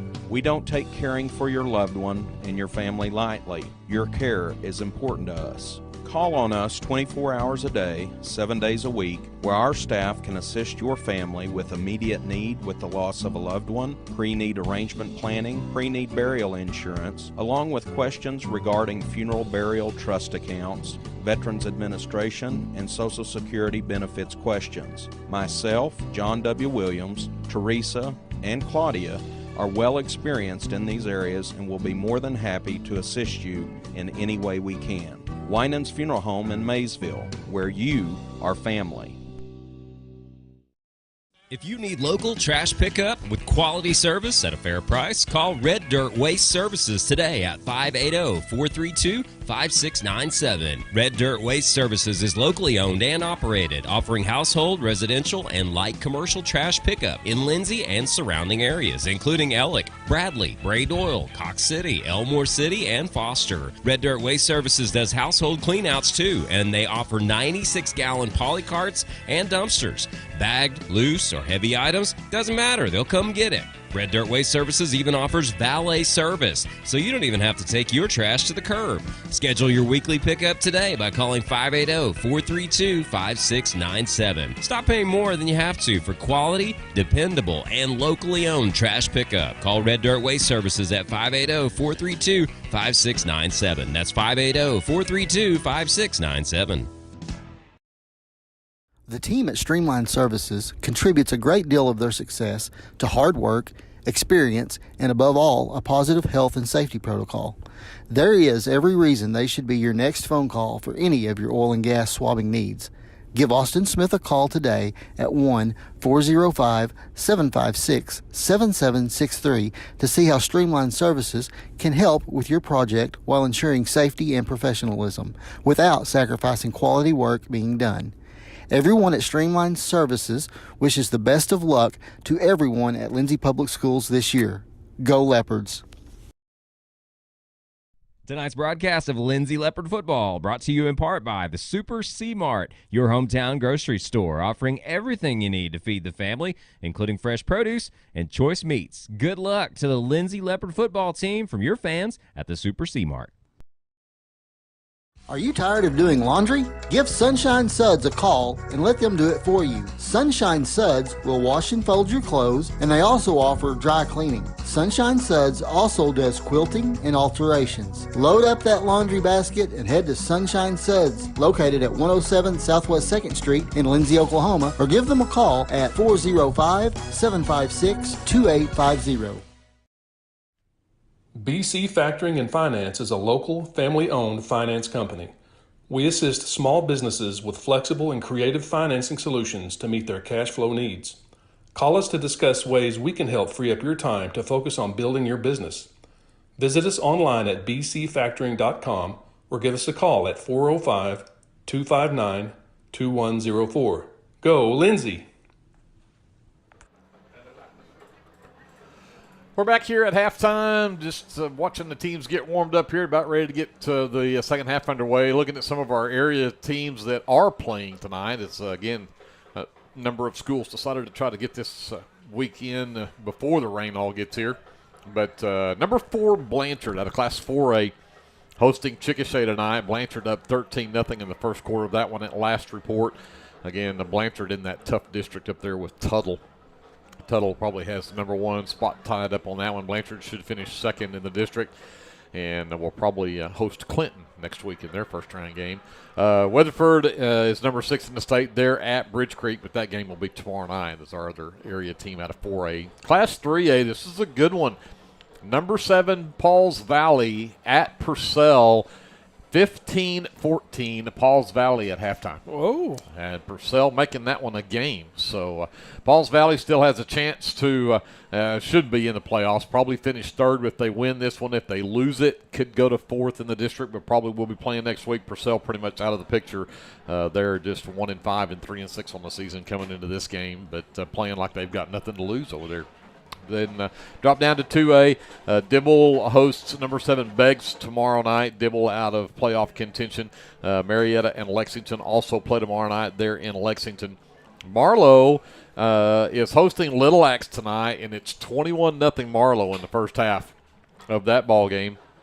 And then Dixon will be at Crossings Christian that game tomorrow night as well. Crossings likely picks up 4th place in that game. But, again, we talked scenarios. If Lexington beats Marietta by 15 or more and Dixon beats Crossings by 15 or more, that could be an interesting scenario who ends up 4th in the district based on those 2 games. But that all happening tomorrow night. Drop down to Class A, and Elmore City Purnell is on the road at number 7 Velma Alma, and that game will be tomorrow night as well, along with Wayne on the road at Conowall. Elmore City and Wayne both are out of playoffs, so their seasons will end tomorrow night with Week 10. Number 1, Waleeka hosting Ellick. Ellick, number 9 in the state Class B, and that game will be tomorrow night. Ellick also should finish in the spot to go on the road and probably 3rd place in their district next week. And then Maysville, number 5 in the state, is 4-0 in district, 6-2 overall, should finish 1st in their district, but they'll be at Bowlegs tomorrow night. Another game that should be an easy win for the Maysville Warriors. And that is your area halftime scores, and we're just about ready to get the second half underway. This has been your American Exchange Bank halftime show here on KBLP Live. Greg Peary alongside Andrew Lyon, J.D. Scruggs. We're all nice and toasty, and in fact, we've got the air conditioner running here in the press box. Don't tell everybody, Greg. It's a little toasty in here, but Kevin and Eric are up top in the wind and the rain and the cold, and so Eric Bearden, Kevin Scruggs up top. We've got Colton Harrell. She's nice and toasty back at the station. Yeah. So, and keeping the things going on the FM side. For those that aren't where you can't pick us up on YouTube, you can tune us in at 105.1 FM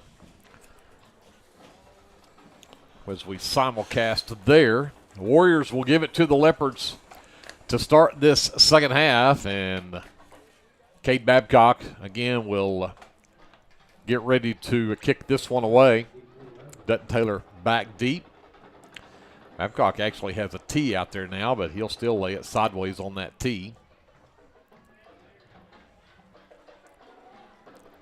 Here we go. Ready to get the second half underway, 28-0 Warriors.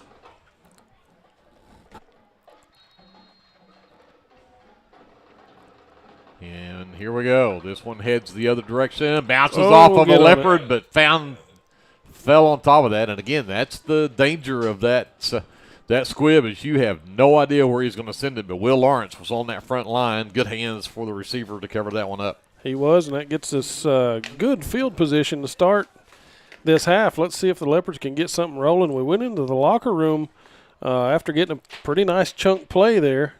Maybe we can carry some of that momentum in here. So they have it at their own 47. 1st and 10. Taylor and Flood in the backfield. Torres lines up tight end right. Riker McCauley, the only receiver wide left. From the shotgun, Cameron calls for it, gives it to Taylor right up the middle, and he is stood up and pushed backwards. I think that's Kane Lampkin. Number 24, I think, on the stop. No gain on the play.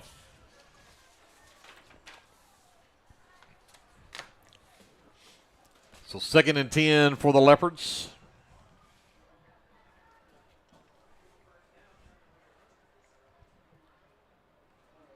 Again, the 2-back set, 2 tight end look with McCauley, the lone receiver, left.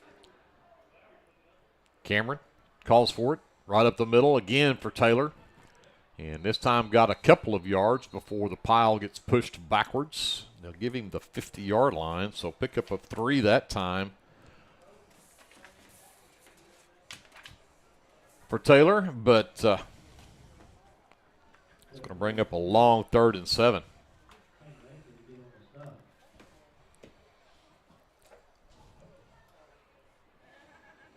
McCauley stays wide left. Lawrence and Torres, tight ends either side.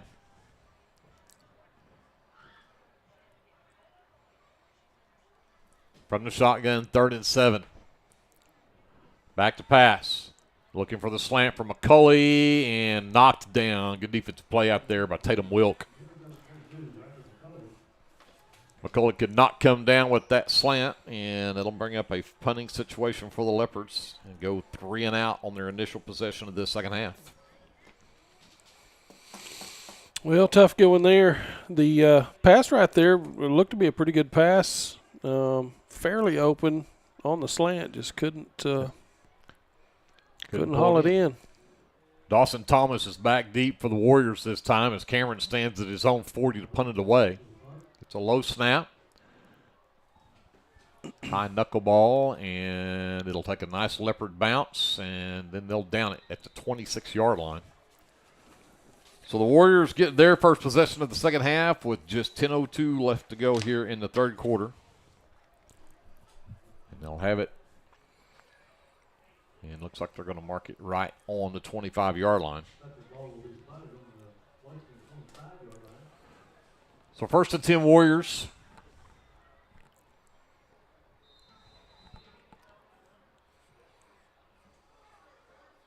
As Barrett brings the offense back out, Singletary will go wide right. Roberts actually checks out for this play.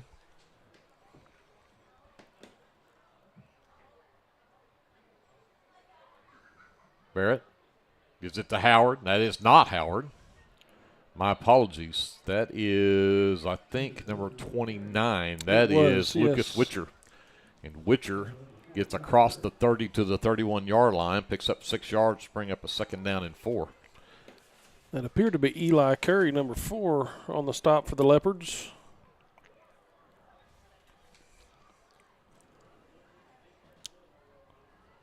Second down, 4. Witcher to the right of Barrett from the shotgun. And give it to him again. Jet sweep going left. Stops, cuts it back up inside, and DeGearing. DeGearing, nice tackle by the big fella.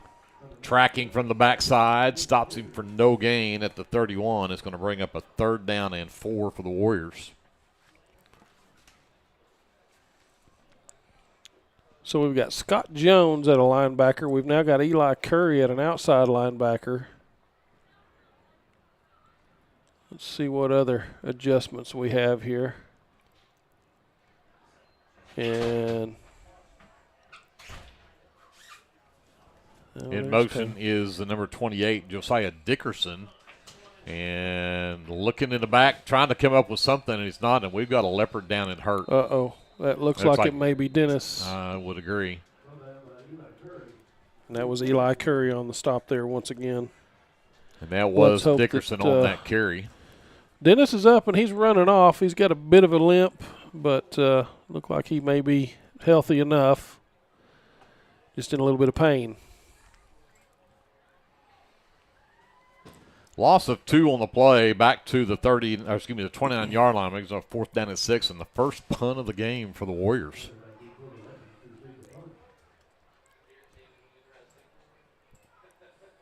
Good snap. Driving punt. And Taylor just lets it go over his head, and it takes a huge Warrior bounce. That goes all the way down inside the 10. He's going to spot it at the 9. Wow, that was a nice boot. Nice punt.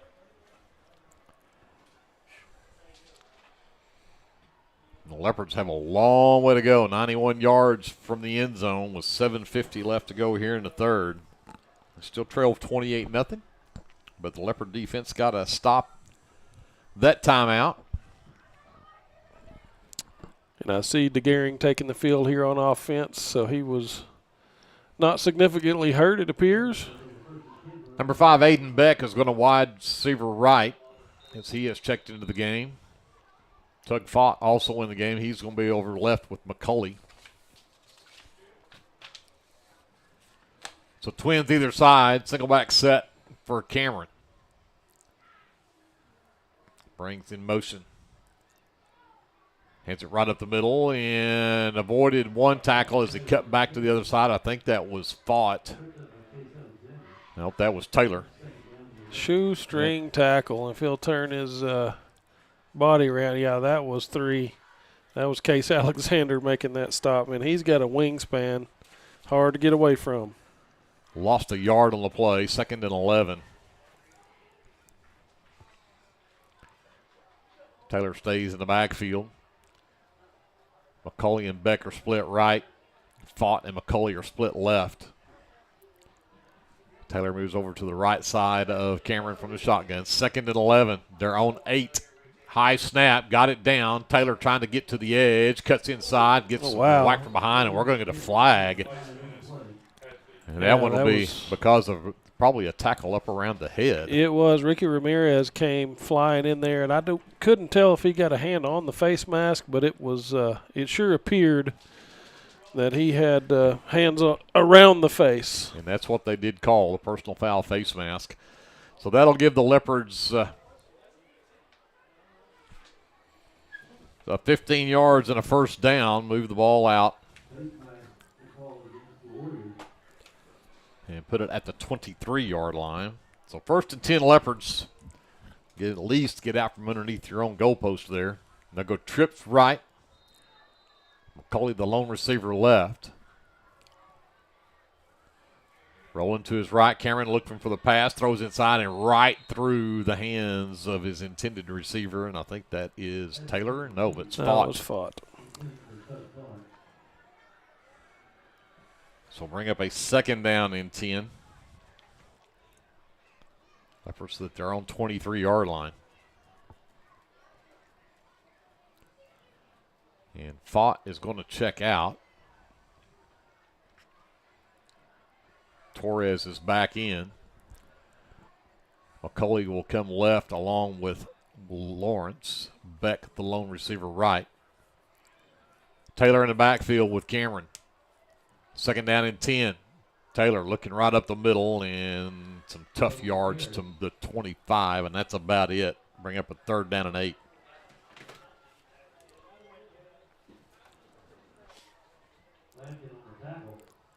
And that actually wasn't Taylor. Taylor was on the sideline for that. That was Flood on that carry. I wish those numbers were a little easier to read for me from up here, because I keep getting confused on who's in there, who's not.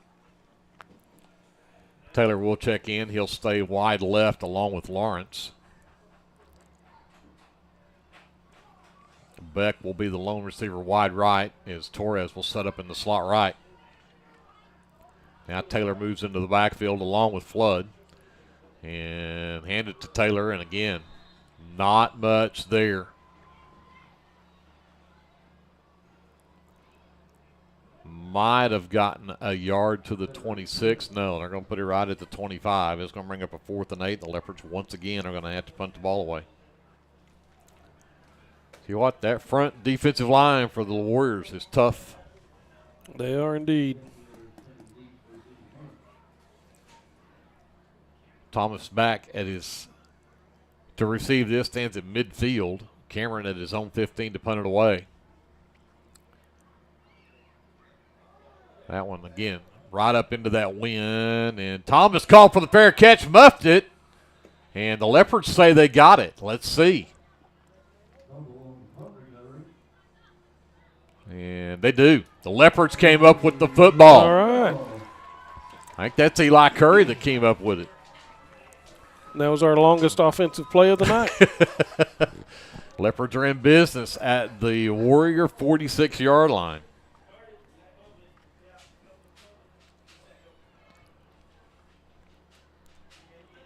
I don't know, from a statistic standpoint, does this count as the same drive we were just on, and that's an offensive play, or do you start a whole new drive? But boy, not that it matters. I don't know. I just always, that's the kind of things I really wish I knew. Yeah. McCulley is now going to go wide right along with Beck. Twins either side, empty backfield, and a jump up front. They're going to do the double reverse. Here comes McCulley, makes a man miss, cuts up inside, and he'll get stopped shy of the 40 at the 41. And I think those guys may be hung up. No, now they're getting up. And that was Guthmuller making the stop, number 20 for the Warriors. McCulley gets 5 to the 41. Will bring up a 2nd down and 5. He'll go back wide right along with Beck once again. Taylor and Flood in the backfield with Cameron in the shotgun. Lawrence is wide left. 2nd and 5. Warrior 41 up in the middle. Again, stood up. Taylor just cannot get through that initial line there. And actually, that is Flood once again that's on that carry. It was.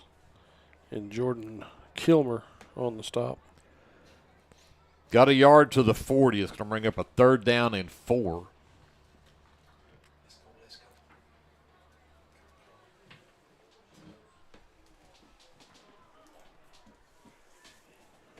Twins right, single receiver left. Pressure comes, and Taylor gets away from it, but again, just the pursuit of that defense. He got to the 39, and then it was shut down. It's going to bring up a 4th down and 3.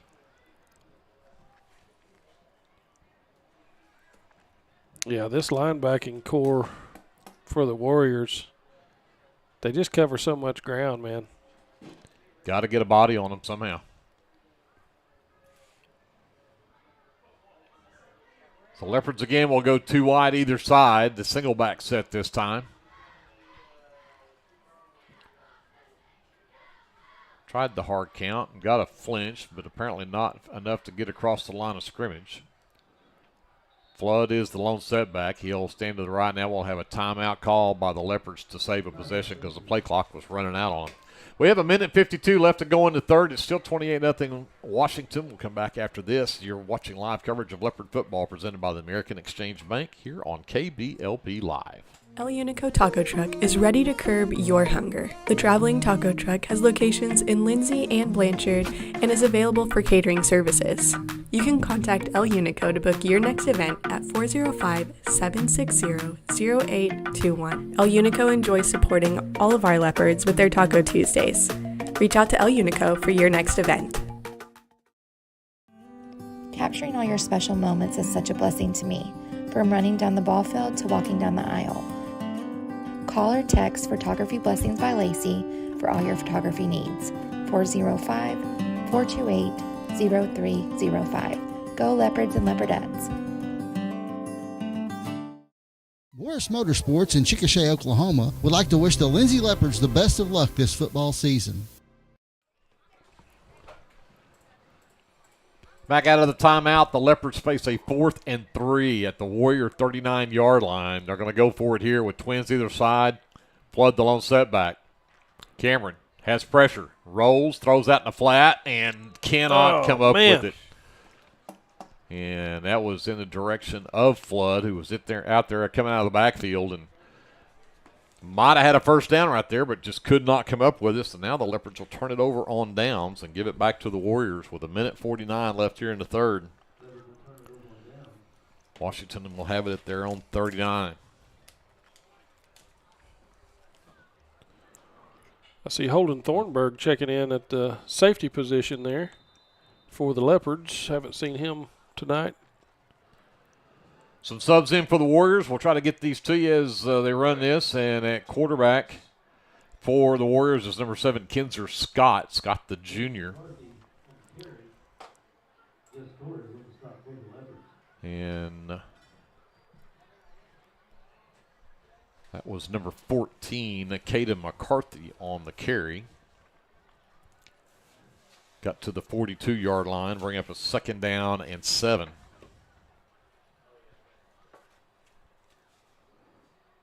Again, right up the middle and stopped there and pushed down. Again, digging hard, though.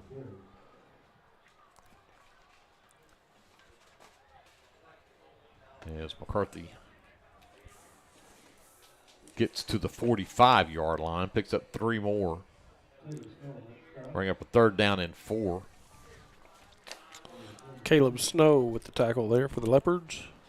Number 4, Cash Sides, wide receiver right for the Warriors.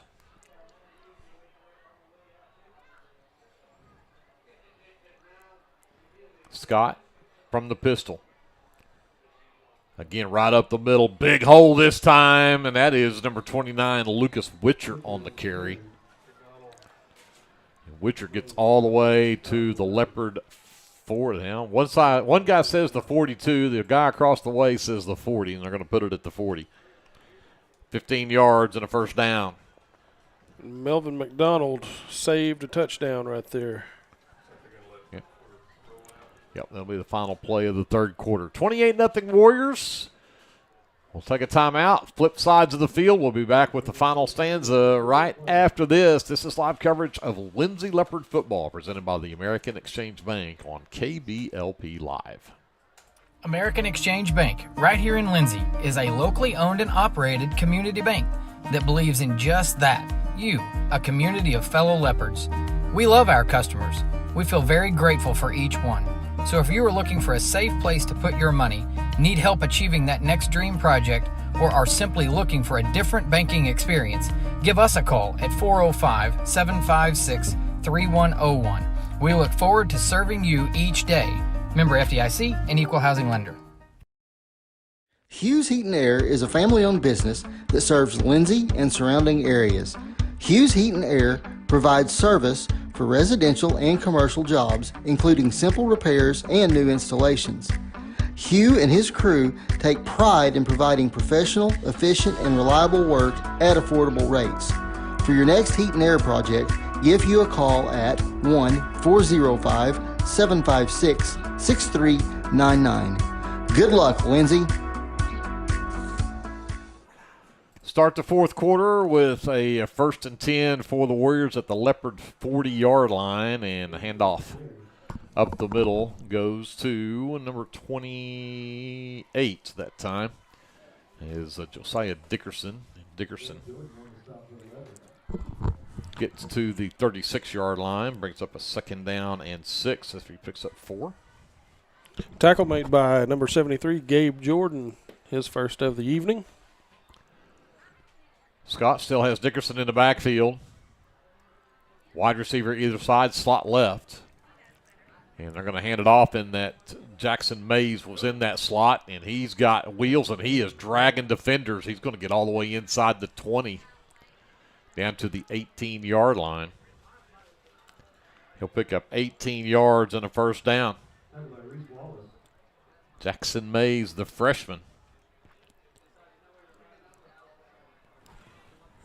Number 60. Go ahead. No, go ahead with your deal. Number 61, Reese Wallace, was the tackler there. So I only put my stat sheets to have 8 guys to carry the football. I think I'm fixing to surpass how many guys are going to carry the football for Washington tonight. High snap. Scott gets it down, and Dickerson stupples through the line.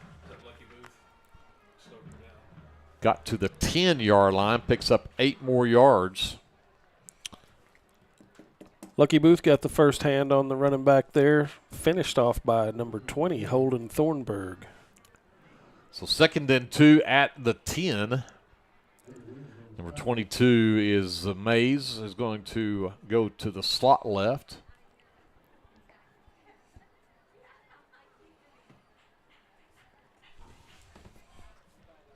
Scott from the pistol.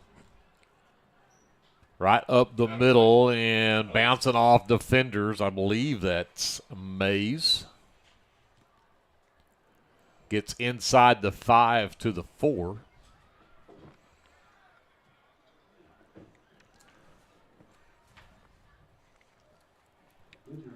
So 1st and goal for the Warriors at the 4-yard line. Witcher has checked into the backfield for the running back.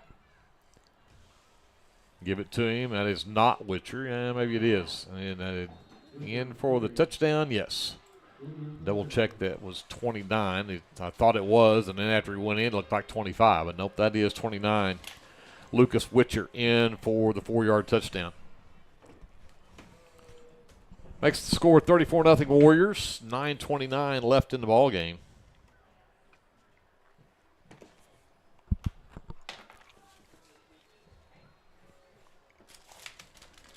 Wilk on for, and that is not Wilk. That is Babcock on for the extra point try now.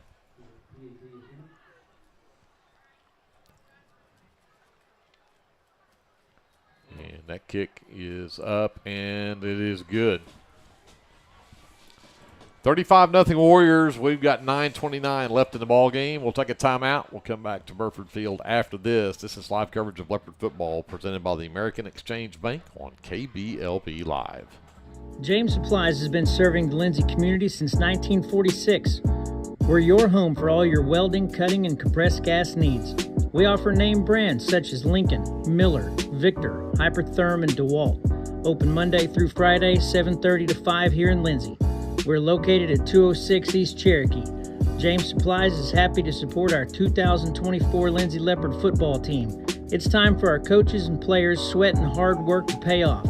We hope the Leopards have a great season filled with first downs, touchdowns, tackles, and tradition. Join us in cheering the Leopards on this year. Go Leopards!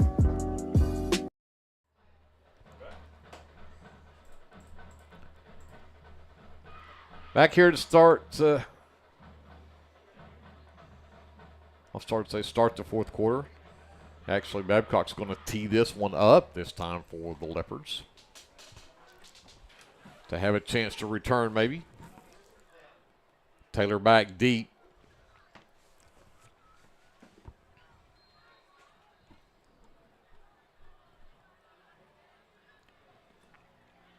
Up into that wind, it hangs, heads towards the sidelines, and it'll go out of bounds near the 20. So the Leopards will get it at the 35. 9:29 left in the ball game.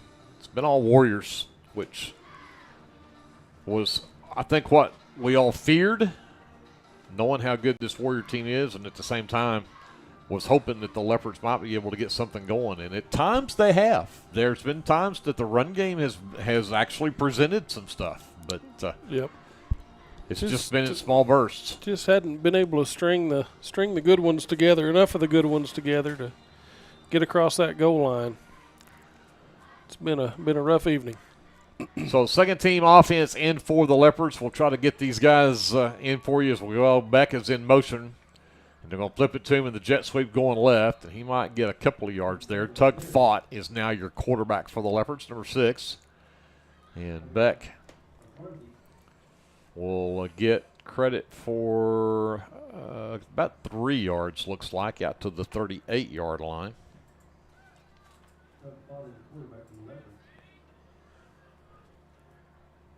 So call it 2nd down and 7 now. Fought from the shotgun. Pressure comes, the handoff. Headed right. Good job there. That is Aiden Turner, Ray Turner. And Turner gets out to the 44-yard line. Nice job over that right side there and picks up 6 yards to give the Leopards 3rd and 1. Yeah, good positive run that time. Stop made by number 7, Kinzer Scott. Beck and Curry are in the game, split right. Holden Thornburg split left. Empty backfield for Fott now with the 3rd and 1. Bring Beck in motion, flip it to him, jet sweep left, cuts up inside. He should have a first down as they'll mark him right at the 45-yard line, but should be enough for the first down.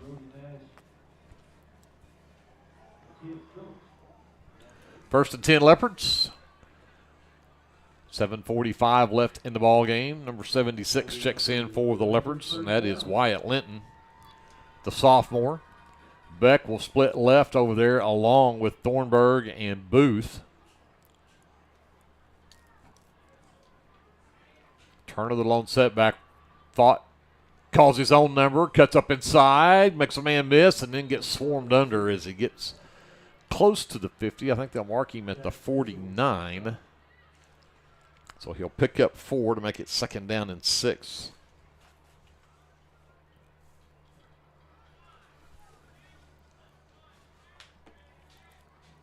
Curry stays the lone receiver right. Now Beck will join him over here. That leaves Booth and Thornburg split left. Fought has Turner to his right from the shotgun. 2nd down and 6. Turner right up the middle and puts his head down, gets across midfield to the 48-yard line. Got a tough couple right there before he got driven back about 5. Picked up 3 yards on that one. It's going to bring up a 3rd down and 3. They'll go trips left this time. Leave Curry as the lone receiver right. Big 3rd down play here for this second team offense. Fought, calls for it. Turner trying to get away, gets swarmed under, and that didn't look good at all. No, it didn't look like he got painful. bent over backwards a little bit. But he's good, but the problem is there was no gain on the play, and it's going to bring up a 4th down. Yep.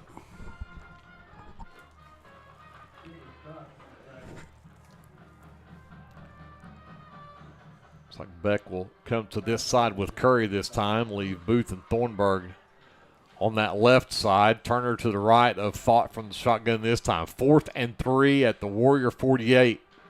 Fought the jet sweep right, tucks it up inside, and he'll have the first down. Close. He's right at the Warrior 45, which should be enough for the first down.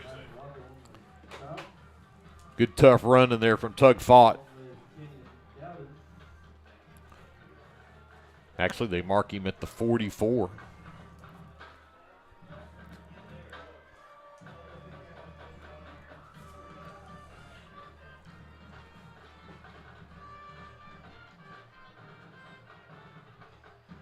Trips right, single receiver left. Now they'll bring Booth in motion. Flip it to him, jet sweep. Cuts it up inside. He's at the 40. Oh, that's a great tackle right there. I didn't see a number.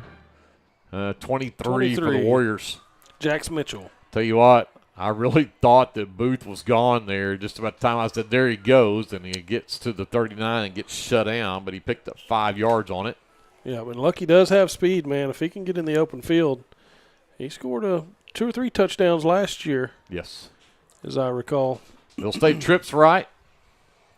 Single receiver left. Turner to the lone setback. Booth in motion again. And flags will stop the play here, and we're going to have a false start on the Leopards. So you went from 2nd to 5 back to a 2nd and 10. Move the ball back to the 44-yard line. The original line of scrimmage.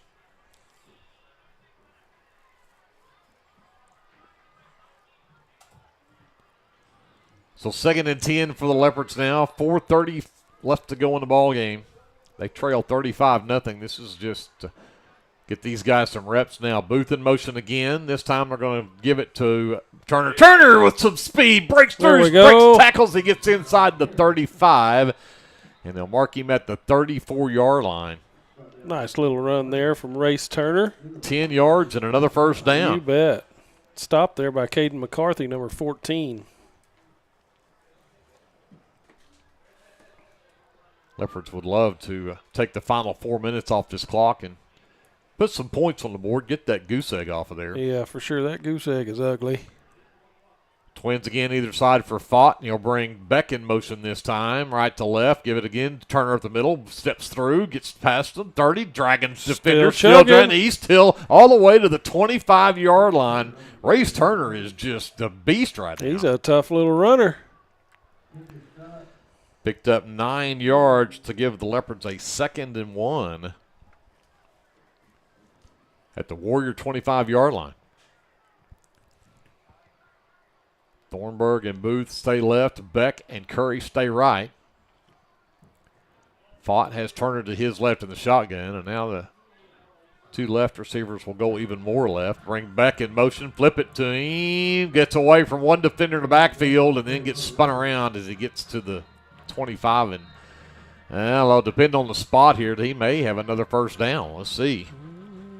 Let's see where the spot is. It's going to be awfully close. I bet they give it to him here. The white hat signals first down, put it at the 24, give him the yard. So 1st and 10 Leopards, they are in the red zone. Close enough, I'll put it that way. I'll call the 25 the red zone. The closest we've been all night, I'll put it that way. You got that right. Twins either side for Fought with Turner in the backfield. And pitch it. Oh, no. Turner has to just go back and grab it. Oh, look at that. He may make something happen here. Nice job. Flag down here. We'll see what that is. Turner did a great job of turning that to a positive play after having to track it down, but we'll see what the flag is here. We're going to have a hold on the Leopards. Ouch. So that hurts because that'll back you up. You had it 1st and 10 at the 24. Now you're probably facing a 1st and 20 back at the 34. And of course, depending on if they mark it from the spot of the hold or from the line of scrimmage. And if it looks like the flag was laying like the 21, so they put it back maybe at the 31. And that's what they're going to do, is put it at the 31-yard line.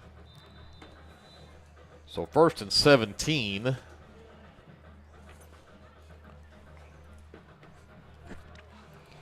Twins again, either side.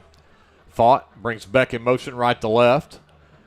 Going to run the option play and then tried to flip it and shouldn't have. They were too close together, and neither one of them knew what to do, and the Warriors are going to recover that fumble, and the Leopards are going to turn it over. Did they consider that a forward pass maybe? Okay, the Leopards get a break. They call it a forward pass. I'm not sure I would have. I would have to see that replay. It looked like he was trying to pitch it, but if he pitched it forward, then that would be a forward pass and incomplete. The Leopards get a break. Here's your replay, Greg. 2nd down and 17. It was forward. Okay, I'll take it. Twins either side. Turner the lone setback for Fott. Leopards at the Warrior 31. Fott, the quarterback keeper, around the right side, up the sideline, gets run out of bounds. And they'll mark him out at the 27-yard line, looks like.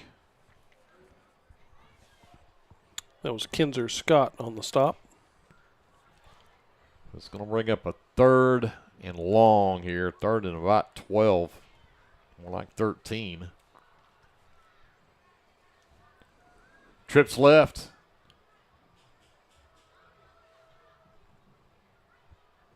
And Thornburg took off when nobody else did. So now you've got back to 3rd and 17. 3rd and 18. They're going to move the ball back to the 32-yard line. On that false start, move it to the 31.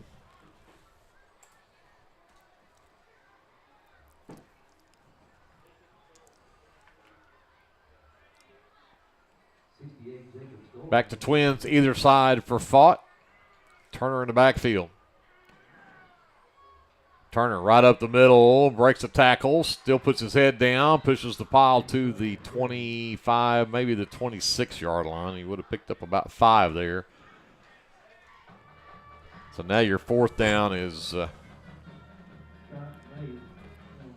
still long. 4th and probably 13. At least 12. They put it at the 25.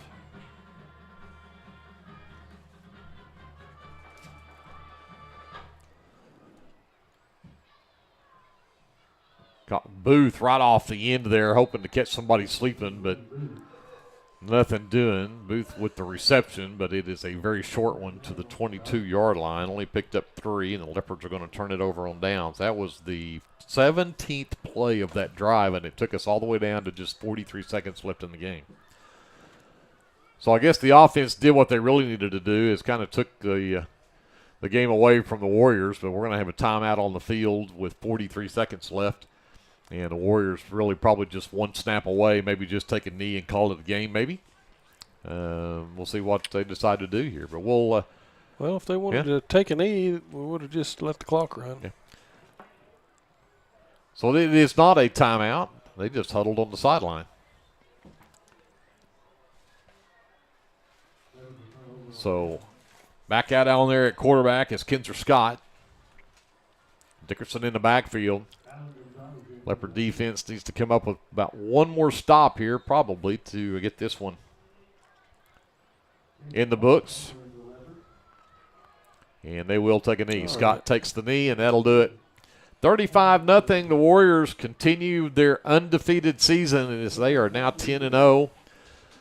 7-0 in district, and they will head to the playoffs next week, probably looking to go get a gold ball. But the Leopards will also be in the playoffs next week. Should be in third and should be on the road at Jones, be my educated guess at this point. But we'll see how the games play out tomorrow night just to verify that. But with that, we're going to send it back over to JD. We'll take a quick timeout, wrap up the final numbers from this one, and be our final wrap-up from Burford Field right after this on KBLP Live. T&W Tire is a family-owned, full-service commercial tire company. As a leader in auto repair, T&W is more than just tires. Our highly qualified mechanics can get you back on the road no matter what you drive. We also specialize in serving the tire needs of commercial fleets, oil and gas, construction equipment, and a variety of industrial applications. So for your automotive needs, look no further than T&W Tire, located at 410 Southeast 4th in Lindsay, Oklahoma, or look up one of our many locations on tnwtire.com. American Exchange Bank, right here in Lindsay, is a locally owned and operated community bank that believes in just that, you, a community of fellow leopards. We love our customers. We feel very grateful for each one. So if you are looking for a safe place to put your money, need help achieving that next dream project, or are simply looking for a different banking experience, give us a call at 405-756-3101. We look forward to serving you each day. Member FDIC and Equal Housing Lender. This is Dr. Matt Shelton with Lindsay Family Dentistry. I'm a 1997 graduate of Lindsay High School and have been practicing dentistry in Lindsay since 2006. We welcome you to come by our dental practice so we can help you and your family with all your dental needs.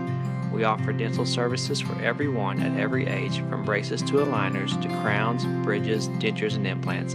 Give us a call today at 405-756-4093 or stop by at 102 Southwest 7th Street and let us give you the healthy, beautiful smile you've always dreamed of. Are you caring for an aging parent or other loved one at home? It's important to know you're not alone.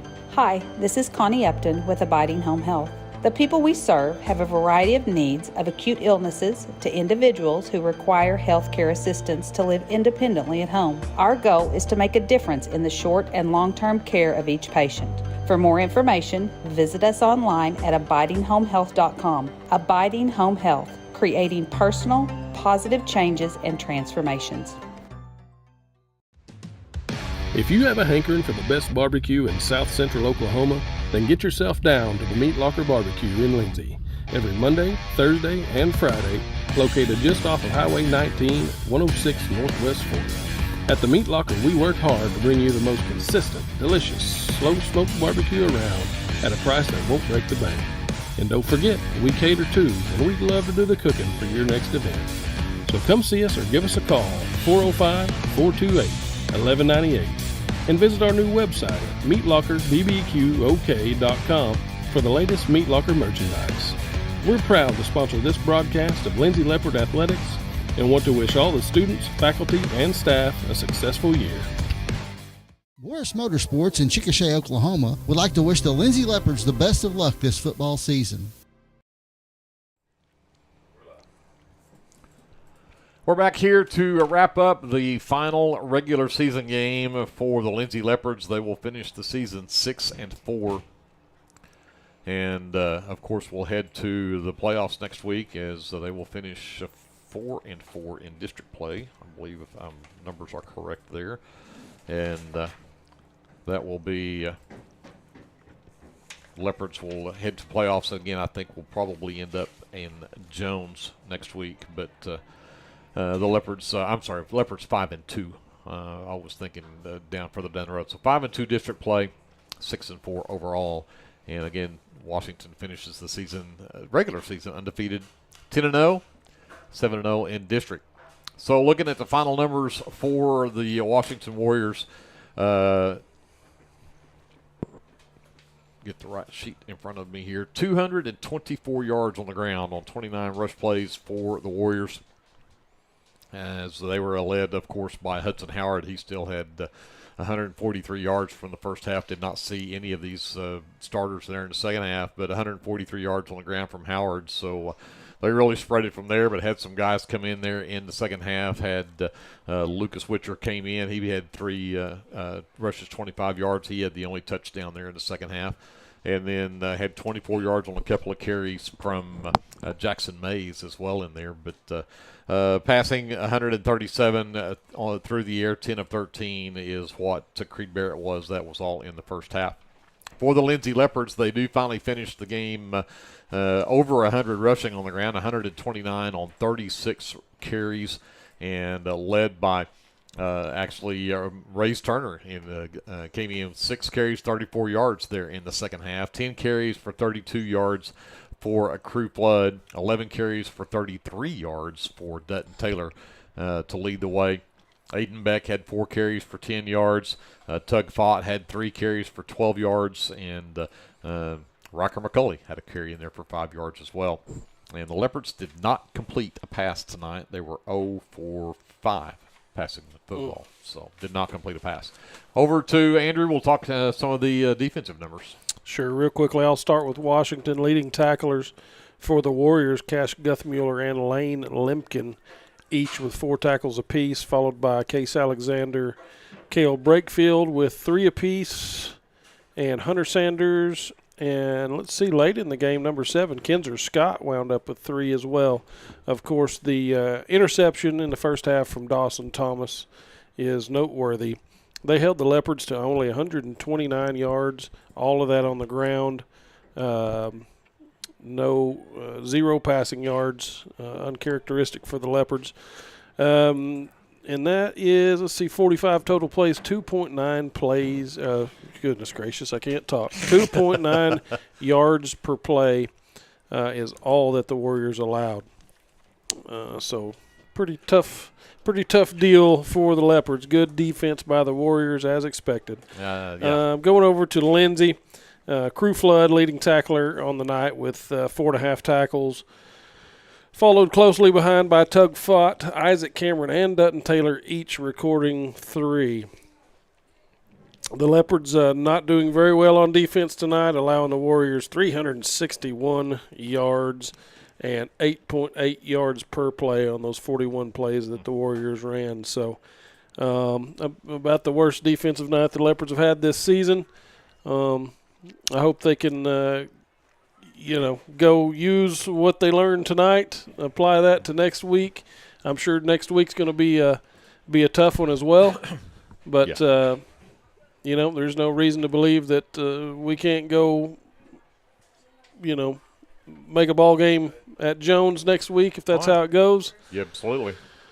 Yeah, again, I think this is by far probably the most I say talented across the board. I mean, we played Marlowe, who just ran the ball on us and did whatever they wanted to do. And Hudson Howard did as well tonight. But then when you've also got Nate Roberts and you've got Alexander and you've got those guys that can catch the ball out there, I mean, it's just it was tough to try to cover as many weapons as Washington has to throw at you. For sure. They do a lot of different things. It's a pretty sophisticated offense they run. They do so many different things. It's hard to game plan for all that whenever they've got the kind of the ideal dudes at every position and do their jobs well, and they just don't make a whole lot of mistakes. That's true too. And so very, hats off to Washington. Another fantastic year, another fantastic regular season in the books for them, and they got a bright future. So they got it done tonight. That's 40 games in a row without a loss. Yes, sir. Going back 2 seasons ago, so the last 3 seasons, that's 40 games without losing. So you can know that they're looking to be playing for a gold ball here in a few weeks. Yep. But with that being said, we're going to have to say goodnight from Burford Field for the final time this season. Leopards expect to be on the road at Jones this week. Again, stay tuned to KBLP. Jason Wallenberg will keep you up to date on what to expect from the playoffs next week. And, of course, we'll visit with Coach Embry next week as well, but we should be in Jones is what we expect next Friday night, first round of the playoffs, and see if the Leopards can't kind of kick things off, get the second part of that season going. Maybe so we can make a run down the playoff ladder. But a big thank you to Kevin Scruggs and to Eric Bearden, braving the wind and the rain and the cool up top, running the camera for us. For J.D. Scruggs doing a great job being an engineer over here on the live stream. Andrew, another great job as well. Thank you, sir. You as well. Appreciate that. And a big thank you also to Colton Harrell back at our studios there in Lindsay, down keeping the FM side going at 105.1 FM. So for that, my name is Greg Peary. Again, the final score, the Washington Warriors 35, the Lindsay Leopards 0. And with that, we'll get out of here. We'll see you next week, more than likely at Jones. Just remember, until we see you then, remember whatever you do, always be a good sport. American Exchange Bank, right here in Lindsay, is a locally owned and operated community bank that believes in just that, you, a community of fellow leopards. We love our customers. We feel very grateful for each one. So if you are looking for a safe place to put your money, need help achieving that next dream project, or are simply looking for a different banking experience, give us a call at 405-756-3101. We look forward to serving you each day. Member FDIC and Equal Housing Lender. South Central Medical Center is a proud supporter of Lindsay Public Schools, and all of the staff and providers would like to wish the Lindsay Leopards the best of luck this football season. Go Leopards from everyone at South Central Medical Center.